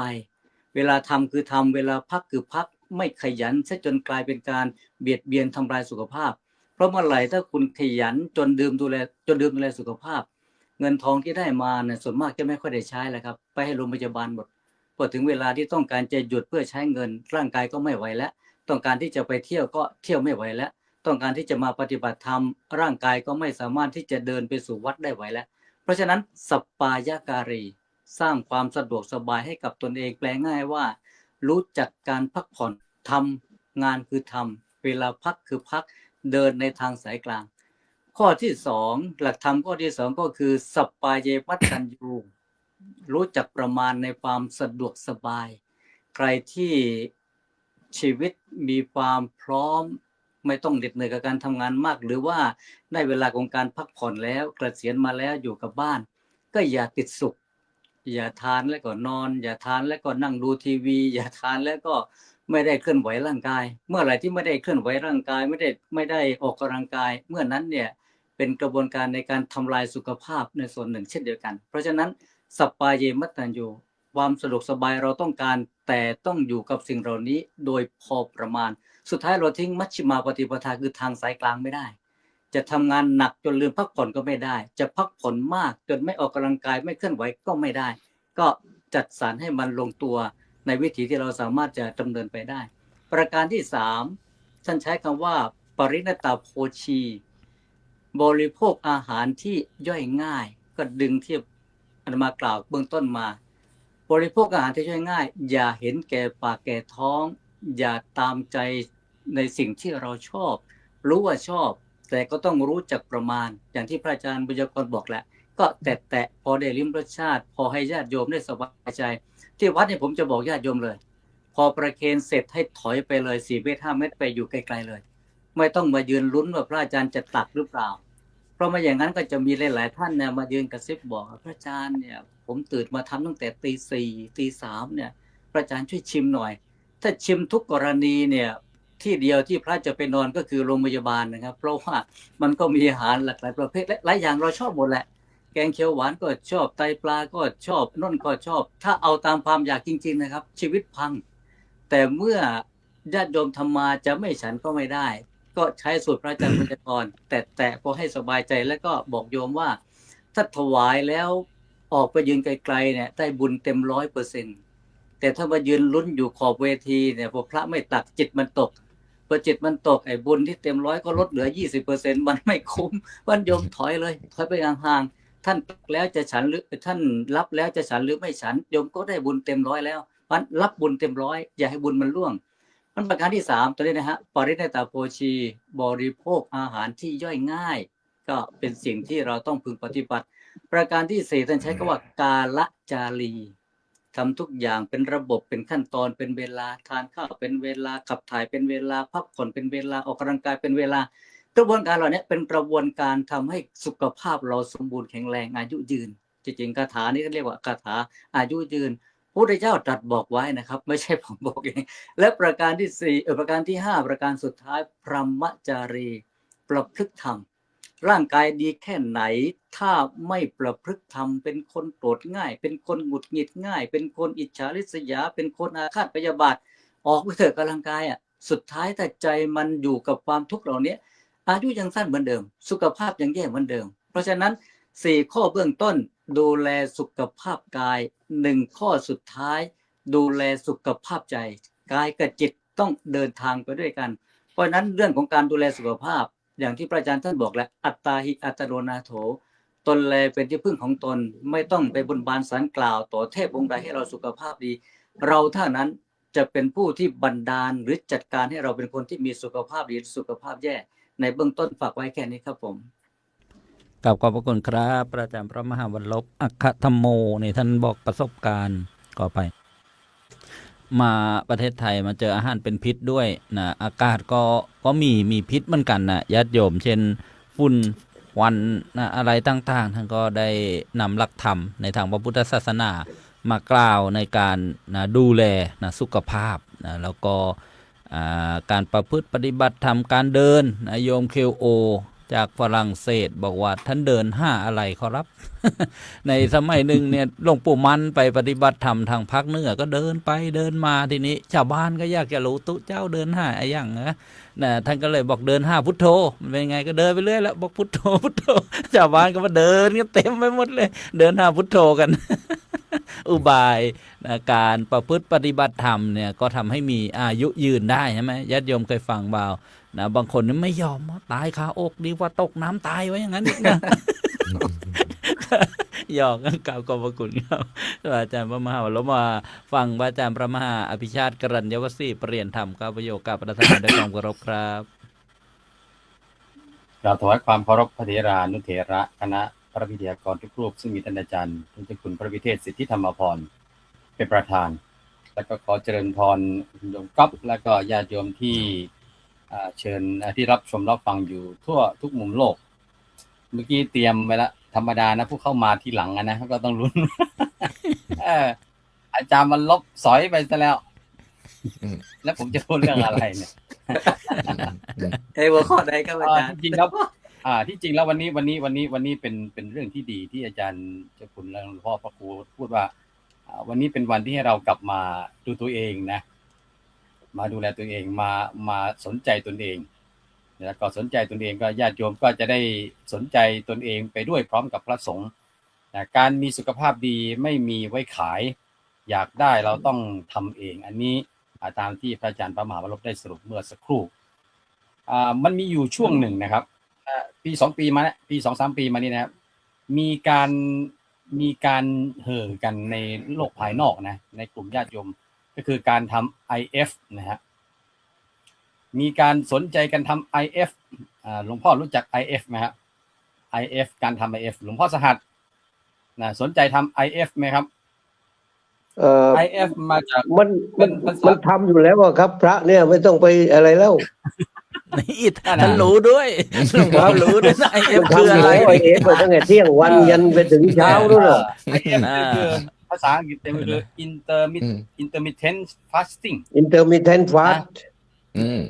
intermittent fasting F fast แปลว่าอดอาหารคนมายุคหลังเนี่ยเริ่มมาพูดกันศัพท์สมัยใหม่ IF จนมีคนผมรู้แต่ IS ครับ IS ที่เป็นโจรมุสลิมอะไรนั่นนะกองโจร IS นั่นพ่อรู้เยอะนะเนี่ยรัตัญญูผมเด็กบ้านนอกครับปรากฏว่ามีคนพูดว่าโอ้ยไอ้ทุกวันเนี่ยผ่านไปตั้ง 2,600 ปีเราเพิ่งมาพูดกันนะเราเพิ่งมาพูดกันว่าให้มาเชิญชวนกันทำ IF แต่ว่าพระพุทธเจ้าได้วางหลักการแนวปฏิบัติ IF เนี่ยไว้ตั้งแต่เมื่อ 2,600 ปีที่แล้วก็เลยมาดูการข้อกำหนดมีกฎระเบียบมีกฎวินัยมีพระวินัยมีสิกขาบทให้พระสงฆ์ในการฉันอาหารเนี่ยเป็นการวางเป็นระบบ IF ที่กำลังมาฮิตกันอยู่จนปัจจุบันนี้นะเพราะฉะนั้นถ้าหากว่า เพราะฉะนั้นพระสงฆ์เนี่ยไม่ต้องเข้าลงยิมนะไม่ต้องไปเข้าลงยิมไม่ต้องไปฟิตเนสไม่ต้องไปวิ่งเต้นกระโดดโลดเต้นออกกำลังกายเหมือนชาวบ้านถ้าหากว่าทำตามสิกขาบทวัดปฏิบัติที่ได้วางเอาไว้ตั้งแต่เป็นมูลบัญญัติมาตั้งแต่แรกมาเนี่ยนะก็ความมีสุขภาพดี ก็คงเผื่อไว้แล้วนะเผื่อไว้แล้วว่าเพื่อความมีสุขภาพดีหรือแม้แต่ในขณะจะฉันก่อนจะฉันก็ให้ได้มีการพิจารณาบทปฏิสังขารโยนะอันนี้ก็พระพุทธเจ้าได้วางเป็นกฎเป็นระเบียบเป็นข้อปฏิบัติไว้ให้แต่คราวนี้ก็อย่างว่านะฮะก็มาอยู่ติดข้อเกรงใจญาติโยมเนี่ยนะข้อเกรงใจญาติโยมแล้วก็บางทีก็แพ้ใจตนเองอันนี้ก็อร่อยอันนี้ก็ชอบอันนี้ก็ทำมาอันนี้ก็โยมฉันให้หน่อยท่านฉันให้หน่อย อย่างนี้ก็แพ้ใจตนเองและแพ้ญาติโยมสุดท้ายก็นำมาซึ่งโรคภัยไข้เจ็บนั้นผมนี่ไม่เป็นอะไรนะเพราะว่าผมไม่ได้ไปตรวจ ไม่ได้ไปตรวจ ผมเคยไปคุยกับหลวงพ่อยันตะก่อนที่ท่านจะเสียหลวงพ่อพระอาจารย์ยันตะนะก่อนที่ท่านจะเสียไม่กี่เดือนนะไม่กี่เดือนถามว่าหลวงพ่ออาจารย์ตอนนี้มีโรคภัยไข้เจ็บอะไรไหมท่านบอกว่าไม่มีนะทำไมฮะเพราะไม่ได้ไปตรวจ อยากฉันอะไรก็ฉันอยากฉันอะไรก็ฉันเอานิดเอาหน่อยอันนี้ชอบก็ฉันอันนี้ชอบก็ฉันนิดฉันหน่อยไม่ชอบก็ฉันให้ญาติโยมก็อย่างนั้นไปก็เลยไม่เจอสุขภาพก็เลย มันเลยไม่รู้ว่าตนเองเป็นโรคอะไรนะเลยไม่รู้อันนี้ก็ถือว่าบางทีมันก็เป็นการประมาทเกินไปนะบางทีการที่เราได้ไปตรวจสุขภาพมันก็ทำให้เราได้ระมัดระวังว่าเราจะต้องเพิ่มจะต้องลดอะไรนะฮะจะต้องลดอะไรเพราะฉะนั้นก็ การมีการที่โรคสุขภาพร่างกายแข็งแรงดีถือว่าเป็นโชคมหาศาลแล้วในพุทธศาสนาก็มีพุทธภาษิตไว้แล้วว่าอาโรคยะปรมาลาภานะการไม่มีโรคภัยไข้เจ็บเนี่ยมันเป็นยิ่งกว่าเมกามันมากกว่า power bond นะมันเป็นโชคยิ่งกว่าถ้าในอเมริกาคือ power bond หรือว่าถ้าบ้านเราก็ยิ่งกว่าถูกหวยยิ่งกว่าถูกลอตเตอรี่นะถ้ามีสุขภาพดีแม้ว่ามีสุขภาพดีแต่ว่าไม่ได้มีร่ำรวยอะไรมากมายก็ยังใช้ร่างกายที่มีสุขภาพดีไปเสาะแสวงหาได้แต่ถ้ามีเงินมากมายแต่สุขภาพร่างกายแย่อย่างเราเนี่ยนะอย่างเราเนี่ยเอาตัวเราเป็นประมาณเนี่ยวันไหนเจ็บแค่ได้ป่วยมามันไม่ได้คิดหรอกว่าตอนนี้มีเงินเท่าไหร่ตอนนี้มีรายได้เท่าไหร่ตอนนี้มีทรัพย์สมบัติอยู่เท่าไหร่ตอนนี้มีบ้านมีรถอะไรนะก็ห่วงตัวเองว่าเมื่อไหร่จะหายนะนั่นก็คือแสดงว่าการมีสุขภาพร่างกายแข็งแรงดีเนี่ยมันก็ตรงตามที่พุทธภาษิตที่ว่ามันเป็นยอดของโรคภัยมันเป็นยอดของโชคลาภทั้งหลายมันเป็นยอดของความโชคดีทั้งหลายและคือการที่เรามีสุขภาพดีเพราะฉะนั้นครูบาอาจารย์ก็ได้มาแชร์มาแบ่งปันมาแชร์มาแบ่งปันเรื่องการมีสุขภาพดีว่าตนเองดูแลสุขภาพตนเองดีอย่างไรนะเพราะว่าปกติแล้วคนเราเนี่ยรักตนเองมากกว่าอยู่แล้วนะอย่างเช่นพุทธภาษิตว่านัตถิอัตตสมังเปมังไม่มีความรักใดเสมอด้วยความรักตนอันนี้ก็เป็นเรื่องราวของพระนางมาริกาใช่ไหมพระนางมาริกาไปพูดคุยกับพระเจ้าประเสริฐนิติโกศลจีบกันกินเป็นแต่งงานกันมาสักระยะหนึ่งพระเจ้าประเสริฐนิติโกศลก็อยากจะลองใจพระนางมาริกาว่าน้องหญิงรักใครมากที่สุดรักเสด็จพี่มากที่สุดไหมนางมาริกาก็บอกว่าน้องหญิงมีคนรักที่มากที่สุดแล้วแต่ไม่ใช่พระองค์พระเจ้าประเสริฐนิติโกศลได้ฟังคำตอบนั้นก็ผิดหวังเพราะว่าพระเจ้าประเสริฐนิติโกศลนี่รักนางมาริกามากนะรักพระนางมาริกามากคำตอบที่อยากจะได้ฟังก็คือ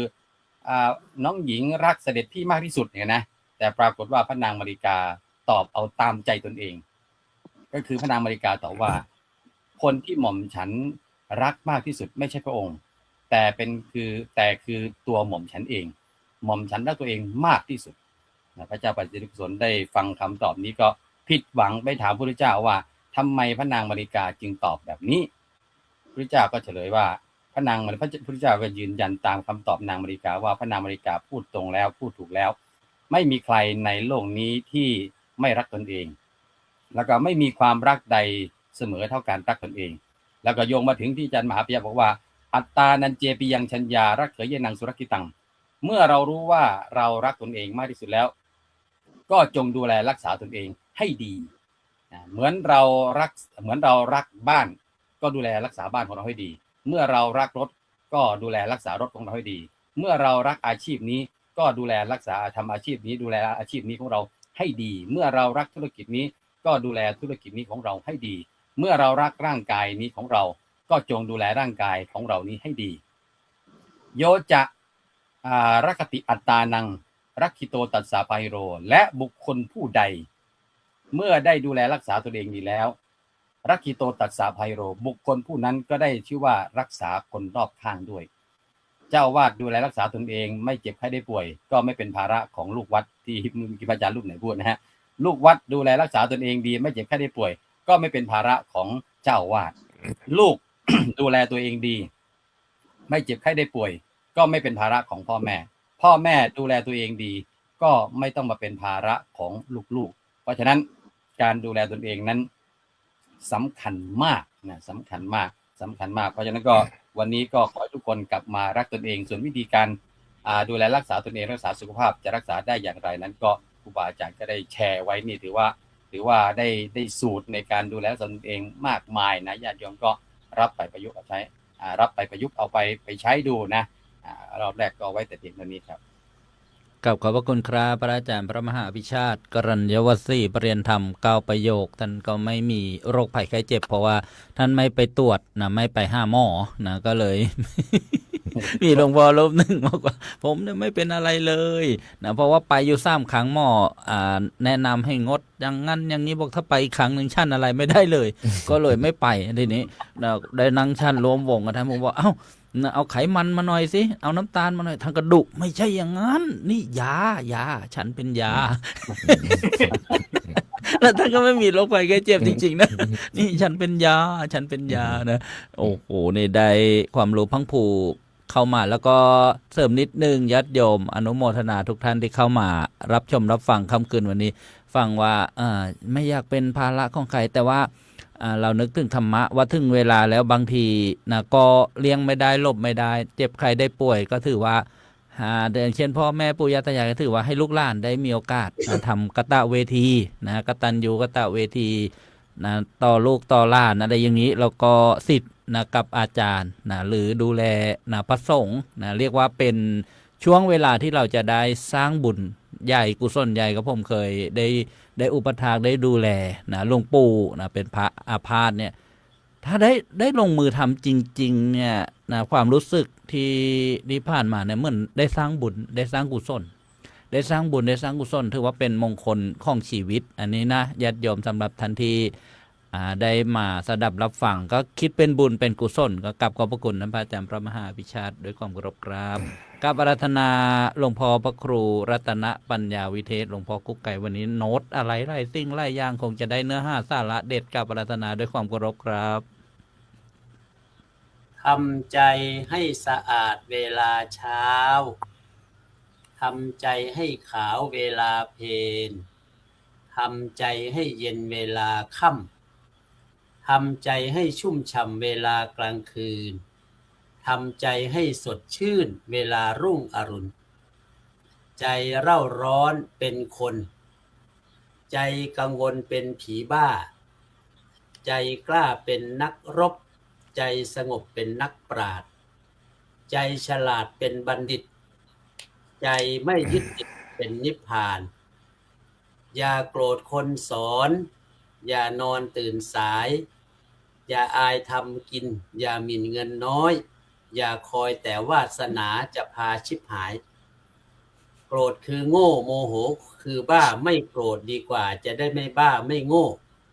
โกรธให้เขาเหมือนจุดไฟเผาใจเราเอง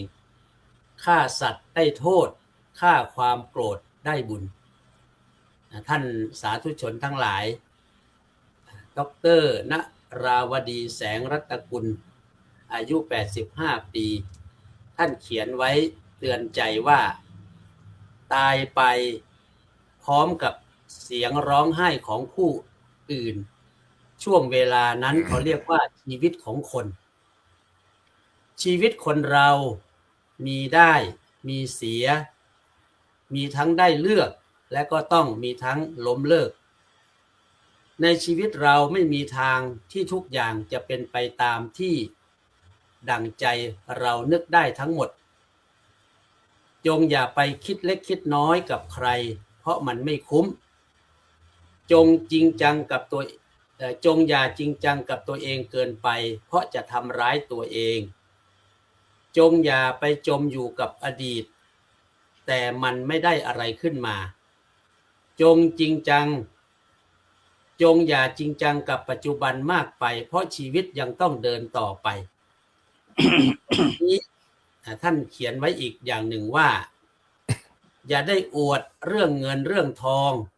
ตายไปก็กลายเป็นเพียงเศษกระดาษอย่าได้อวดเรื่องหน้าที่การงานลาออกไปก็มีคนมาแทนที่คุณและอาจจะทำได้ดีกว่าคุณอย่าอวดเรื่องบ้านเรื่องรถตายไปแล้วก็เป็นของทายาทคุณหมดเวลาคุณอวดเรื่องสุขภาพแข็งแรงจะดีกว่าคนอื่นตายไปแล้วคุณยังนอนริมทะเลนั่งจิบชามองดูลูกหลานอย่างมีความสุขและเข้าใจชีวิตตรงนี้นำมาเป็นข้อคิดให้กับท่านทั้งหลายว่าการที่เรารักตัวเองให้เป็นเห็นสุขภาพเป็นธรรมะก็คือกายดีใจดีชีวิตมันก็ดีกายเคลื่อนไหวจิตใจก็อย่าหวั่นไหวดูแลกายใส่ใจตัวเองเขาเรียกว่าเซลฟ์แคร์สุขภาพดีเริ่มที่เข้าใจตัวเองตื่นเช้าขึ้นมาเมื่อมีลมหายใจบอกกับตัวเองว่าฉันโชคดีที่มีลมหายใจแล้วใช้ลมหายใจนั่นแหละดำเนินหน้าที่ของตนเองใครมีหน้าที่อะไรก็ทำไปตามนั้นและสิ่งสำคัญก็คือการดูแลสุขภาพในทางพระศาสนามันแค่ไม่ป่วยหรือว่ามากกว่านั้นอาจารย์อภิชาติบอกว่าไม่ป่วยเลยเพราะไม่ได้ไปหาหมอ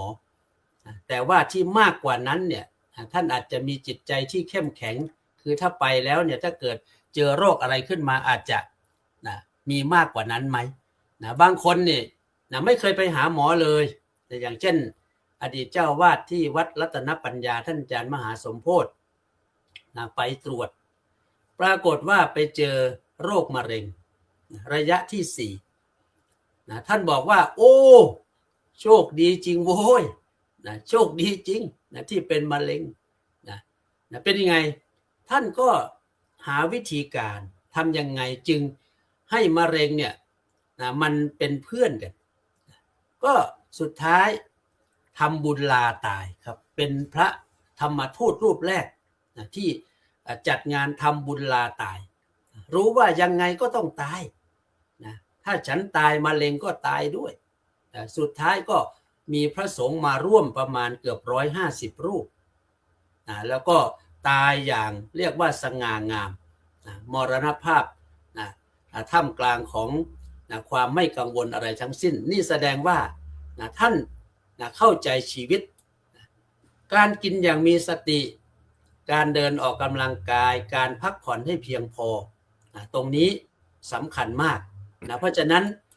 ถ้าหากว่าเรามีสุขภาพจิตไม่เครียดรู้จักปล่อยวางมีสมาธิก็จะทำให้อายุมั่นขวัญยืนเรียกว่ารักตัวเองมากขึ้น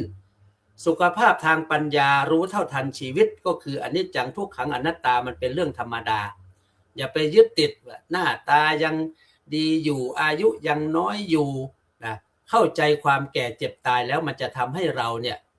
มันไม่ได้มีปัญหาอะไรเพราะฉะนั้นวันนี้ญาติโยมทั้งหลายอยู่กับมือถือทั้งวันสุขภาพใจพังจะทำอย่างไรก็ขอฝากท่านเป็นข้อคิดไว้แค่นี้ขอเจริญพร ขอบพระคุณครับหลวงพ่อพระครูรัตนปัญญาวิเทศหลวงพ่อกุ๊กไก่ได้เมตตานำสาระความรู้มา จะได้นำมาเจริญพรคุณโยมก๊อฟซีเอตเทิลซึ่งเป็นประธานธรรมทูตคฤหัสถ์เรียกว่าวันนี้อาจจะเป็นครั้งแรกของคุณโยมก็ขอเจริญพรได้ร่วมสนทนาในค่ำคืนวันนี้นะโมตัสสะภะคะวะโตอะระหะโตสัมมาสัมพุทธัสสะนะโมตัสสะภะคะวะโตอะระหะโตสัมมาสัมพุทธัสสะนะโมตัสสะภะคะวะโตอะระหะโตสัมมาสัมพุทธัสสะข้าพเจ้าธรรมทูตคฤหัสถ์ขอปฏิญาณตนต่อพระรัตนตรัยว่าสรณะอื่นของข้าพเจ้าไม่มี พระพุทธเจ้าพระธรรมและพระสงฆ์เป็นสารณะอันประเสริฐของข้าพเจ้าข้าพเจ้าจะไม่แสวงหาบุญญาเขตนอกพระพุทธศาสนาไม่ถือมงคลตื่นข่าวไม่กล่าวจาบจ้วงติเตียนพระรัตนตรัยไม่บริพาทพระสงฆ์ผู้ทรงศีลต่อหน้าและรับหลังข้าพเจ้าจะเพียรฝึกฝนอบรม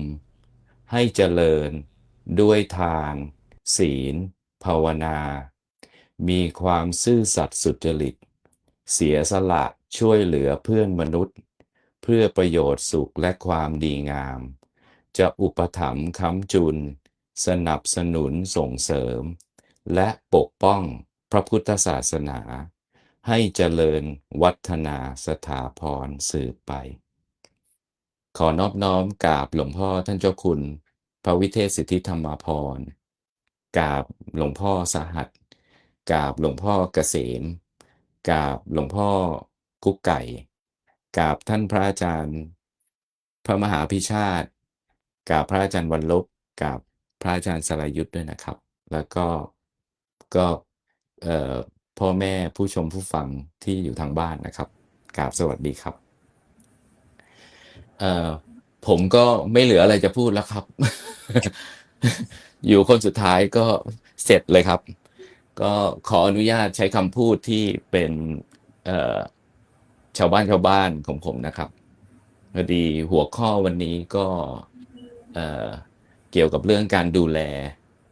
เอ่อดูแลสุขภาพเพื่อรักษาตัวเองนะครับ ก็ผมเองเนี่ยเป็นคนหนึ่งเลยนะครับที่เคยที่ไม่รักตัวเองนะครับ ก็คือใช้ชีวิตแบบเต็มที่ครับสุดเหวี่ยงครับ ก็คือเหล้าบุหรี่เที่ยวกลางคืนมาครบครับจบทุกอย่างครับ แล้วก็ที่หนักไปกว่านั้นเลยคือสุขภาพใจนี่ไม่เคยดูแลเลยครับ ไม่เคยดูแล จนมีอยู่ครั้งหนึ่งก็นานมาแล้วครับ พาตัวเองไปจนมุมเลยนะครับ จนมุมที่ว่าเหมือนนอนอยู่บ้านทั้งวันไม่อยากทำอะไรนะครับ พอสภาพจิตใจมันแย่ครับ ร่างกายก็แย่ไปด้วยนะครับ ตั้งนาฬิกาปลุก นาฬิกาดังก็ปิดนาฬิกานอนต่อนอนทั้งวันทั้งคืนนะครับเอ่อปกติแล้วเนี่ยผมอะจะโทรหาแม่อาทิตย์หนึ่งจะประมาณ2-3ครั้งต่ออาทิตย์แต่ในช่วงนั้นอ่ะผมหายไปหลายเดือนเลยครับจนแม่สงสัย แม่ก็โทรมาถามว่าเป็นอะไรงานยุ่งเหรอลูกก็บอกว่าแม่รู้สึกเหนื่อยๆเบื่อๆก็ขออนุญาตใช้คำพูดของแม่นะครับแม่ก็พูดว่าเออถ้ามึงจะตายมึงก็ตายให้มันดีๆหน่อยมึงอย่าตายแบบทุเรศนะครับเองเป็นลูกพระพุทธเจ้านะปัญญาก็มีตั้งสติหน่อย แล้วก็เอ่อบอกให้ผมอะเอ่อไปหาหลวงพ่อไปหาหลวงพ่อท่านเจ้าคุณที่วัดบอกว่าไปหาหลวงพ่อเขาไปที่วัดหลวงพ่อเขาใช้ให้ทำอะไรก็ทำไปทั้งนั้นใครใช้อะไรให้ทำก็ทำอยู่กับหลวงพ่อเขาผมก็โอเคก็เลยเริ่มมี ก็เลยเริ่มค่อยๆพาตัวเองขึ้นมาสวดมนต์ทีละนิดทีละนิดนะครับสวดมนต์เพื่อดูแลใจก่อนดูแลสภาพจิตใจตัวเองก่อนพอดูแลสภาพจิตใจก็ร่างกายก็เริ่มที่จะดีขึ้นออกมาเดินตากแดดตากอะไรนะครับแล้วทุกครั้งเนี่ยที่ผมไปหาหลวงพ่อครับหลวงพ่อเขาก็จะถามอยู่เรื่อยว่าไปเกเรหรือเปล่าไปเกเรที่ไหนไหมอะไรอย่างเงี้ยครับช่วงแรกๆก็จะติดขัดครับเพราะว่าทำจริงๆก็จะตอบแบบไม่เต็มปากแต่พอมาหลังๆเริ่มรู้สึกว่าละอายใจตัวเองครับก็เริ่มลดนะครับ ก็เหล้าก็ไม่ดื่มเที่ยวก็ไม่เที่ยวนะครับ ก็ไปหาหลวงพ่อ ก็เดี๋ยวนี้หลวงพ่อพูดอะไรก็กล้าพูดได้เต็มปากนะครับ ก็คือว่ากลับมาเริ่มดูแลตัวเองรักตัวเองมากขึ้นนะครับ ที่หลวงพ่อสอนอยู่ตลอดเวลา แล้วยิ่งตอนนี้ก็ยิ่งต้องดูแลสุขภาพร่างกายตัวเองให้ดี เพราะว่าลูกสาวเพิ่งเข้ามหาลัย ก็ยังต้องใช้ร่างกายเนี่ยครับเอ่อทำงานหาสตางค์เพื่อที่จะดูแลครอบครัวดูแลลูกสาวนะครับ ก็ในส่วนเรื่องดูแลตัวเองผมเป็นคนระมัดระวังเรื่องการกินอยู่แล้ว อย่างที่หลวงพ่อเห็นหรืออาจารย์วรลบเห็นอยู่เป็นประจำผมจะไม่ค่อยเหมือนชาวบ้านชาวช่องเท่าไหร่ก็คือว่า ผมจะรอให้ตัวเองหิวก่อน แล้วถึงจะค่อยทาน คือไปรับข้อมูลมาจากว่าพอเวลาถ้าร่างกายหิวแล้วเนี่ยร่างกายจะดึงพวกไขมันอะไรทั้งหลายเนี่ยครับออกมาใช้ เป็นเซลล์ที่ตายแล้วเนี่ยออกมาใช้ แล้วในส่วนของเรื่องเพราะว่าผมทำงานร้านอาหาร ผมจะต้องใช้ร่างกายเยอะ ผมก็จะยืดเส้นยืดสาย ยืดตัวจะคอยระวังอยู่เป็นประจำ เวลาจะก้มจะลุกจะนั่งนี่ก็จะไม่หันเร็วๆ เพราะว่าเดี๋ยวกลัวว่าเดี๋ยวจะเสียจังหวะแล้วถ้าเกิดว่าเป็นอะไรไปนี่เสร็จเลยครับ ก็คือเหมือนปัญหาที่บ้านมีปัญหาแน่นอนครับ เหมือนน็อตหลุดนะครับ เหมือนน็อตหลุดครับ ก็ก็ในส่วนของเรื่องเอ่ออย่างอื่นก็ผมว่าพ่อแม่ครูอาจารย์ทั้งหลายก็ท่านก็ได้แนะนำไปหมดเรียบร้อยแล้วนะครับ ก็ในส่วนผมคิดว่าการดูแลสุขภาพใจสำคัญมากๆ ถ้าใจนี่เอ่อแย่แล้วนี่ร่างกายก็แย่ตามไปด้วยครับ ก็อยากจะฝากไว้ว่าเอ่อให้ดูแลหัวใจนะครับ สุขภาพใจเนี่ยเหมือนกระทะ ผมทำงานร้านอาหารนะครับ ก็เลยจะต้องหยิบพวกนี้มานะครับ ให้ดูแลสภาพจิตใจเนี่ยเหมือนกระทะที่ร้อน บนเตาผิงร้อนอยู่ตลอดเวลา เมื่อใดที่ความเศร้าหมองกิเลสเศร้าหมองหยาดลงมาดั่งน้ำเนี่ยพอมาโดนกระทะที่ร้อนแล้วเนี่ยมันก็จะระเหยออกไปในชั่วพริบตานะครับ ก็ฝากไว้ประมาณเท่านี้ครับ ขอบคุณครับ เจริญพรนะโยมก๊อฟนะก็มาในเรื่องของธรรมะกับกระทะก็แล้วกัน เรื่องภาษาสมัยก่อนก็บอกว่าน้ำตาเสือตกเสือสารภาพบาปอะไรอย่างเงี้ยแต่โอ้โห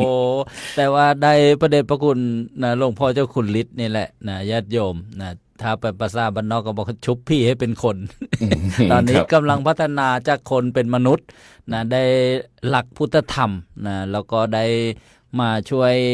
นะการงานทางพระพุทธศาสนานะได้เป็นประธานธรรมทูตคฤหัสถ์ภาคพื้นอเมริกาแล้วก็เจริญพรญาติโยมวันนี้แหละโยมก๊อฟซีแอตเทิลนี่แหละที่ได้ประพันธ์เพลงธรรมะนะเป็นเพลงนำรายการเพลงธรรมะด้วยนะระบบทันสมัยนะนี่เรียกว่านะพลิกนะวิกฤตให้เป็นโอกาสนะโอกาสที่เป็นบุญเป็นกุศลแล้วก็เพลงประจำรายการนานาสาระธรรมดีเพลงประจำรายการนะธรรมะตำเนียงเสียงเนอแล้วก็อีกหลายเพลงด้วยกันนะมีฝีไม้ลายมือวันนี้ก่อนเข้ารายการก็ผมจะดีดกีตาร์ได้ไหมครับความประสาน มีศิลปะนี่เนี่ยเป็นคนที่มีศิลปะแล้วก็มาแชร์ประสบการณ์นะนึกถึงคำแม่บอกนะก็ลุ้นว่าจะอะไรนะแม่บอกว่าทำตายให้มันดีหน่อย ก็บอกกันนึกว่าต้องใส่แต่งตัวให้ดีผูกเนคไทใส่สูทอะไรหรือเปล่าอย่างนั้น แต่ว่าโอ้โยมแม่ท่านนี้ก็บอกว่าเป็นลูกพระพุทธเจ้าเนาะคำนี้เนี่ยเรียกว่าเป็นคำที่ชุกคิดกระตุ้นเตือนนะเราเป็นพุทธบริษัทนะเป็นชาวพุทธก็ขอเจริญพรอนุโมทนานะในโอกาสต่อไปถ้ามีความสะดวกก็จะได้เจริญพรเข้ามาร่วมรายการกันบ่อยๆนะขอเจริญพรอนุโมทนา ครับ โอ้ดูเวลาก็กระชั้นชิดติดมาญาติโยมแหม่นะก็ไวเหลือเกินนะเวลาแห่งความสุขในหัวข้อนะดูแลสุขภาพนะก็เรียกว่ารักตัวเองในรอบ2 รอบสรุปฝากข้อคิดเตือนจิตสะกิดใจกราบก็ความเมตตาหลวงพ่อเจ้าคุณพระวิเทศสิทธิธรรมพรนะหลวงพ่อเจ้าคุณฤทธิ์นะแล้วก็ได้กล่าวถึงนะสิทธิรักสิทธิโปรดนะยมก๊อฟบ้างก็ดีนะครับกราบรัตนาครับ ครับครับก็เออ พูดดีๆนะ พูดดีๆนะ วันนี้ก็ดีใจนะที่มีการ อืม ประธานธรรมทูตคฤหัสถ์ได้มาสารภาพบาป แล้วก็มันเป็นคำพูดอย่างที่อาจารย์สรายุทธพูดนะว่ามันคนเราเนี่ยมันมืดมาและสว่างไปได้นะพระพุทธเจ้าอย่างยกย่องเพราะฉะนั้นในชีวิตที่ผ่านมาเขาอาจจะเผลอไผลไปบ้าง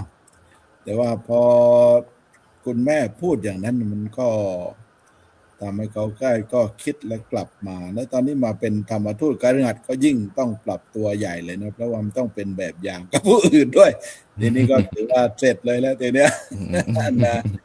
แต่ว่าก็ได้เห็นความเปลี่ยนแปลงของธรรมทูตคฤหัสถ์ของเราเนี่ยประธานเนี่ยนะได้เห็นความเปลี่ยนแปลงนอกจากตัวเขาจะมีความสุขขึ้นแล้วก็ชีวิตครอบครัวเขาก็มีความสุขนะชีวิตครอบครัวเขาก็มีความสุขเพราะฉะนั้นก็ต้องขออนุโมทนาดีใจวันนี้ที่ประธานได้เข้ามาด้วยนะก็ขอขอบคุณท่านอาจารย์เลขาด้วยนะที่ได้เชิญธรรมทูตคฤหัสถ์ขึ้นมาทีนี้วันนี้มันเป็นเรื่องที่สำคัญมากๆเลยนะที่เราได้คุยกันนะยังได้เรื่องหาสาระที่ดีจริงๆแล้วก็อยากให้ญาติโยมที่ฟังอยู่ทางบ้านนะช่วยกันแชร์ให้ผู้อื่นบ้างนะแล้วก็กลับมาฟังรอบ2หน่อยก็ได้องค์ดาไลลามะนะท่านเคยมาพูดที่นครแวนคูเวอร์ประเทศแคนาดาท่านบอกว่าคนเรานี่ก็แปลกคนเราก็แปลกนะทำงานกันหาเงินกันไม่รู้กี่จ็อบ2จ็อบ3จ็อบแล้วพอได้เงินมาก็โน่นเอาไปให้โรงหมอหมดเอาไปให้โรงพยาบาลทีนี้มันเราสังเกตดูนะมันมีอย่างอื่นเราจะซื้อจะหาอะไรก็ต้องต่อกันแล้วต่อกันอีกนะจะซื้อปลายังต่อเลยซื้อขนม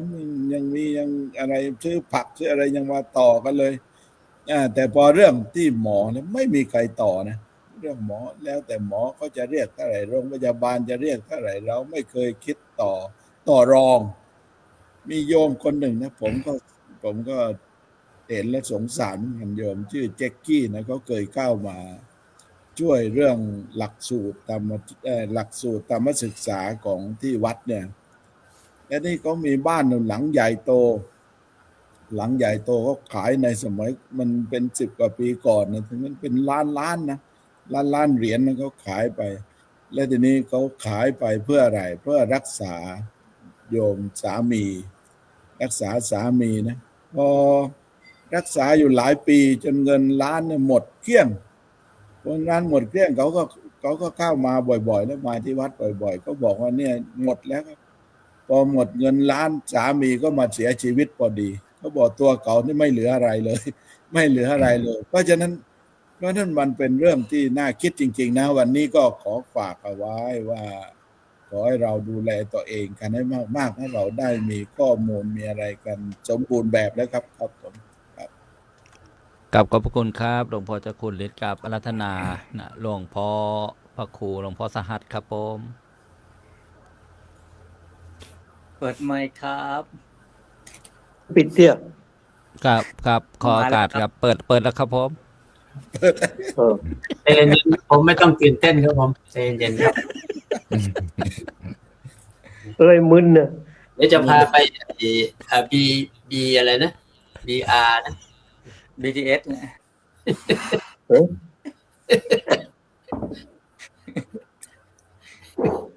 ก็เมื่อกี้ผมก็เปิดไว้ว่าสุขภาพแต่มันก็มีทั้งกายและก็ใจและก็จิตนะครับซึ่งมันก็จริงๆแล้วมันก็สำคัญไม่แพ้กันหรอกนี่ก็ตอนนี้เป็นบทสรุปตอนนี้เป็นช่วงสรุปก็ให้เอาสั้นๆว่า สุขภาพกายเนี่ย เราก็ต้องดูแลเรื่องปัจจัยสี่นั่นแหละแต่ว่ามันก็เน้นหนักตรงอาหารเนี่ยมันเป็นตัวนำโรคอะจะทำให้ร่างกายแข็งแรงหรือว่าอ่อนแอหรือจะเป็นอะไรต่างๆร่างกายนี่เป็นรังโรคอยู่แล้วโรคนิดทางเนี่ยเป็นรังของโรคในร่างกายเราเนี่ยเพราะฉะนั้นถ้าสมมติว่าเราไม่ไปส่งเสริมอาหารอะไรต่างๆให้มันเนี่ยมันก็โรคนั้นมันก็อาจจะอยู่เฉยๆไม่มีอะไรที่จะเติบโตที่จะเจริญขึ้นมาแต่ถ้าเราให้อาหารมันสมบูรณ์อย่าลืมว่าร่างกายมันมีส่วนหนึ่งว่าถ้าอาหารนั้นมันเหลือมันเป็นอาหารมันก็เป็นอาหารของโรคของเชื้อโรคแต่ถ้าสมมติว่าอาหารมันพอดีร่างกายมันใช้หมดมันก็ไม่เหลือนั้นคำว่ารู้จักประมาณในการบริโภคเนี่ยจึงเป็นเรื่องที่ว่าไม่ทันไม่หมดสมัยไม่หมดยุคเป็นอากาลิโกไม่หมดยุคไม่หมดสมัยไม่จำกัดด้วยการเวลานั้นในเรื่องของสุขภาพกายก็ต้องดูแลไปเรื่อยๆตราบใดที่เรายังต้องใช้มันอยู่ตราบใดที่เรายังมีลมหายใจนี่มันก็ต้องดูแลมันแล้วก็สุขภาพจิตนี่ก็เป็นส่วนหนึ่งที่จะต้องรู้จักวางใจรู้จักทำใจภาษาพระนี่ให้รู้จักคำว่าลดอุปาทานเพราะว่าความทุกข์ทั้งหลายที่เกิดแก่จิตเรามาจากการมีอุปาทานโดยเฉพาะอุปาทานในขันธ์ห้าแต่เอาเถอะมันยาวไปแล้วเอาเพียงว่าให้รู้จักปล่อยวางรู้จักปล่อยวางรู้จักทุกสิ่งทุกอย่างตามความเป็นจริงอย่าเอาความรู้สึกตัวเองอย่าไปอิงกับความรู้สึกตัวเราเพราะถ้าเราเอาความรู้สึกตัวเราไปอิงแอบไว้เนี่ยมันก็จะเป็นของเราอยู่ตลอดไปไอ้นั่นก็ของเราไอ้นี่ก็ของเราไอ้โน่นก็ของเรานั่นมันในที่สุดแล้วไอ้คำว่าของเราจริงๆในความเป็นจริงคือตัวเราเองก็ไม่ใช่ของเราเพราะทุกอย่างมันเป็นอนัตตาอนัตตาก็คือเอาออฟคอนโทรลคุมไม่ได้บังคับไม่ได้เอาออฟออเดอร์เนี่ยไม่อยู่ในอำนาจไม่เป็นไปตามที่เราต้องการไม่เป็นไปตามที่สั่งภาษาบาลีว่าอนัตตวาแปลว่าไม่อยู่ในอำนาจมันรู้จักมันตามความเป็นจริงนี่เรื่องสุขภาพจิตนะครับแล้วถ้าเรารู้จักปล่อยวางอย่างนี้รู้จักอย่างนี้ก็คือหมายถึงว่าก็อยู่กับมันแบบรู้จักมันตามความเป็นจริงไม่ปฏิเสธแต่ในขณะเดียวกันก็ไม่ปล่อยให้มันทำร้ายเรานะก็คิดว่าน่าจะเป็นบทสรุปนะครับท่านผู้ดำเนินรายการนะครับกราบขอบพระคุณครับหลวงพ่อ ครับขอบคุณครับ ฟังเพลินเลยแต่ด้วยจำกัดด้วยเวลาครับโอ้โหขอขมาอภัย มีการปรึกษากันด้วยนะมีการปรึกษากันด้วย ครับเนื่องด้วยเวลาครับหลวงพ่อเนื่องด้วยเวลาครับขอบพระคุณครับการรัตนาพระอาจารย์พระครูเกษมพิโสผลครับ สุดท้ายก็ฝากญาติโยมก็บ่มีหยังฝากหลายดอกจื้อได้แต่หลวงพ่ออุปชฌาย์เพิ่นฝากลูกพระลูกเน้นเพิ่นฝากไว้ว่าอย่าสิพากันหักแต่เมียน้อยหลายหักเมียหลวงแน่เพิ่นว่าโอ้พระเน้นเต็มกุฏิครับมองหน้ากันใหญ่เลยบ่เคยได้ยินครับผมนี่ก็งวกซ้ายงวกอ้าวพระรูปใดน้องมีเมียวะตีปัญหาบ่แตกกับพอเธอฮู้เรื่องโอ้พระบางรูปนั่นทำการทำงานจนอดตาลับครับตานอนผลสุดท้ายป่วยเมียหลวงหมายถึงสังขารร่างกายเพิ่นว่าให้ใส่ใจดูแลทั้งกายทั้งจิตงานเป็นเรื่องร่องคือเพิ่นอุปมาเปรียบเสมือนเมียน้อยคนส่วนมากก็ติดใจเมียน้อยตัวล่ะบัดพระทำงานคือกันก็ทำแต่งานทำแต่งานบางครั้งมาเข้าลืมสันหดอาหารบางครั้งมาเข้าลืมสันหดยาบ่เทื่อหูเมื่อโอ้ยโทรศัพท์อยู่ในนอเอิ้นหมอก่อนพูดได้ครับ ครับฝากไว้ อั เท่าน นี้ นี้ ครับ อันนี้ว่าใส่อาจารย์สหัสบ่หรือว่าเนี่ย กราบขอบพระคุณครับกราบอาราธนาหลวงพ่อกุ๊กไก่ครับ ก็ฝากญาติโยมไว้โยม กินคลีนแค่ไหน แต่ใจไม่คลีนมันก็จบ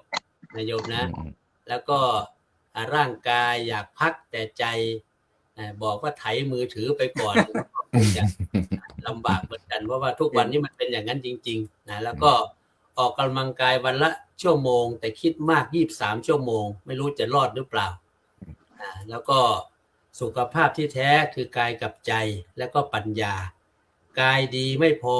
ใจต้องดีด้วยสำคัญกว่าปัญญาต้องยั่งยืนกว่าแล้วก็ใช้สติเป็นหมอประจำตัวคือกินรู้ตัวคิดรู้ทันเครียดรู้ปล่อยแล้วก็ a healthy body without a peaceful mind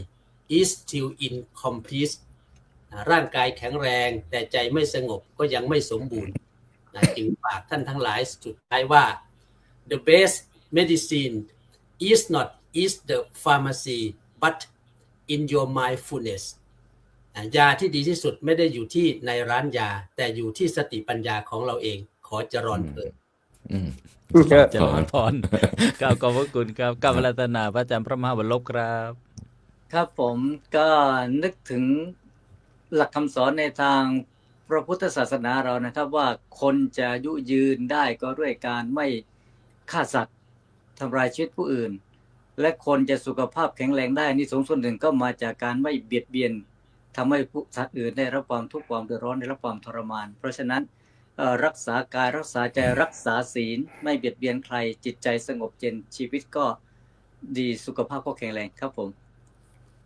ครับขอบพระคุณครับกับอาราธนาพระอาจารย์พระมหาภิชาติครับครับรักตัวเองด้วยการรักตัวเองแล้วก็เรียนรู้จักเพื่อนเรา เพื่อนของเราก็คือชราพยาธิมรณะนะเป็นเพื่อนเรามาตั้งแต่เกิดไม่ได้เป็นสิ่งแปลกนะถ้าเราเข้าใจตัวนี้เราก็จะเมื่อมันเกิดขึ้นกับเราก็เขามากับเราตั้งแต่เกิดแล้วในหนังสือวิสุทธิมรรคได้พูดถึงว่าชรามรณะชราพยาธิในมรณะความเจ็บไข้ได้ป่วยความแก่ความตายพวกนี้นะมันมาพร้อมกับเราตั้งแต่เกิดเหมือนกับเห็ดเวลามันโผล่มาจากดินมันก็เอาเศษดินเศษหญ้าติดมาด้วยดังนั้นถ้าหากบางช่วงบางเวลามีการเจ็บไข้ได้ป่วยก็ถือว่าเป็นเรื่องธรรมดาถ้าไม่อยากเจ็บป่วยไข้ก็อย่าเกิดแดจังกึมพูดเอาไว้ว่า จงกินอาหารให้เป็นยานะแดจังกึมนะเพราะว่าจงกินอาหารให้เป็นยากินยาให้เป็นอาหารฝากไว้ตรงนี้ครับโอ้ยปรัชญาแดจังกึมนะลืมไปกราบขอบพระคุณครับอาจารย์ว่าอภิชาติแม่แดจังกึมก็มาไม่รู้ว่าหม้อฮูโต้มาด้วยหรือเปล่า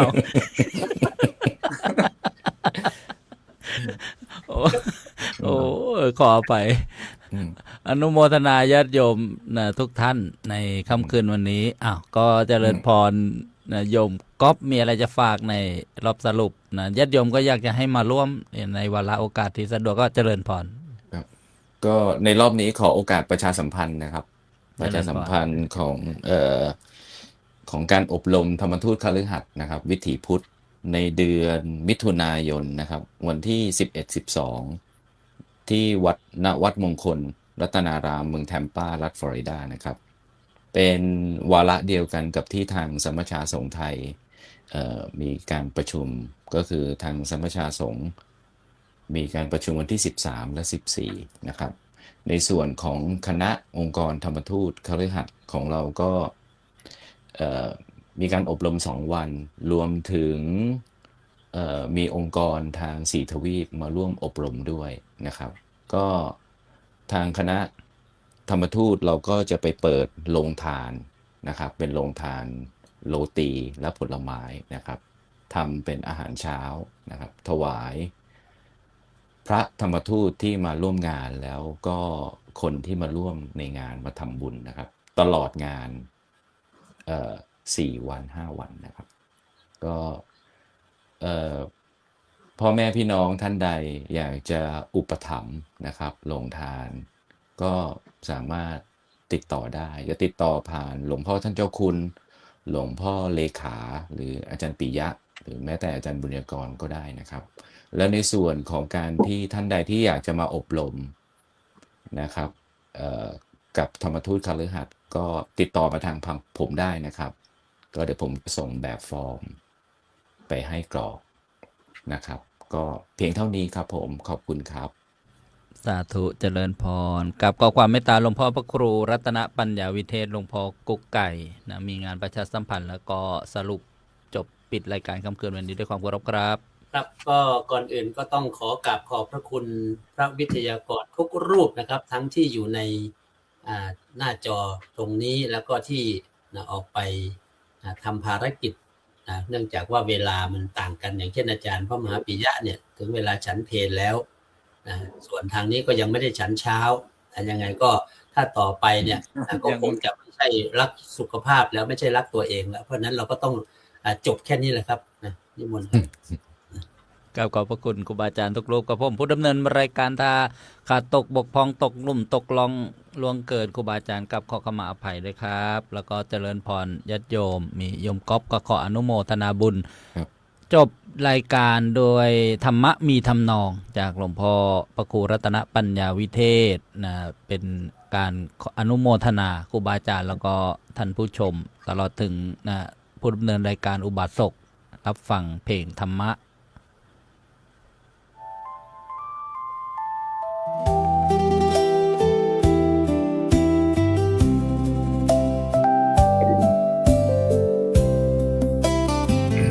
รายการดีเสียงธรรมจากสมัชชาน้อมนำพาให้สดสีทวีผลเพื่อมอบธรรมนำใจให้มวลชนเป็นบุญล้นต่อชีวิตจิตเบิกบานเป็นรายการส่งเสริมการเผยแผ่ดีแน่แท้เต็มจอก็สื่อสารวิทยากร10 ท่านมาร่วมงานขอทุกท่านสาธุการโมทนาพิธีกรแนะนำวิทยากรให้รู้ก่อนเอาไว้เพื่อศึกษามีใครบ้างติดตามดูกันมาท่านเมตตามารวมออกรายการเจ้าคุณฤทธิ์รองประธานสมัชชาท่านนำพา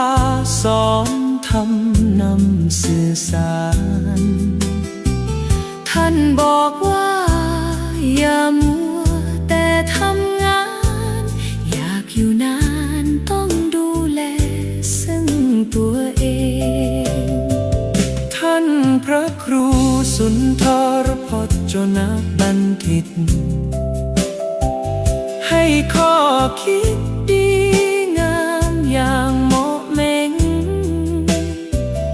อายุยืนต้องหัวเราะและครื้นเครงอย่าเที่ยวเบ่งเดี๋ยวจะไม่ทันการท่านพระครูเกษมอิ่มเอมใจท่านเมตตามาให้ทำนำกล้าหาญฟังครั้งใดได้รอยยิ้มอิ่มดวงมานอยากอยู่นานรักกายใจให้มั่นคง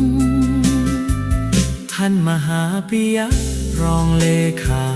เจ้าอาวาสมีกายใจมุ่งมาดไม่ไหลลงจากนิวย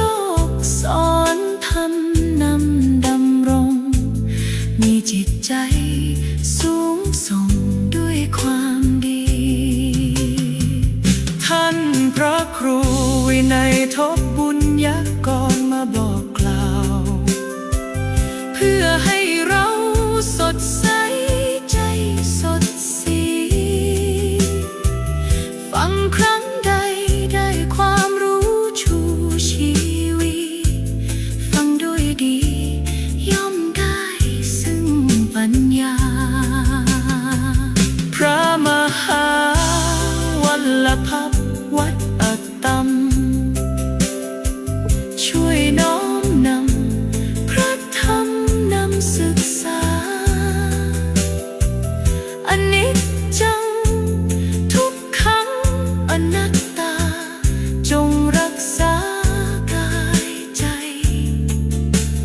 ให้แข็งแรงพระมหาพิชาติจากวัดพุทธจักร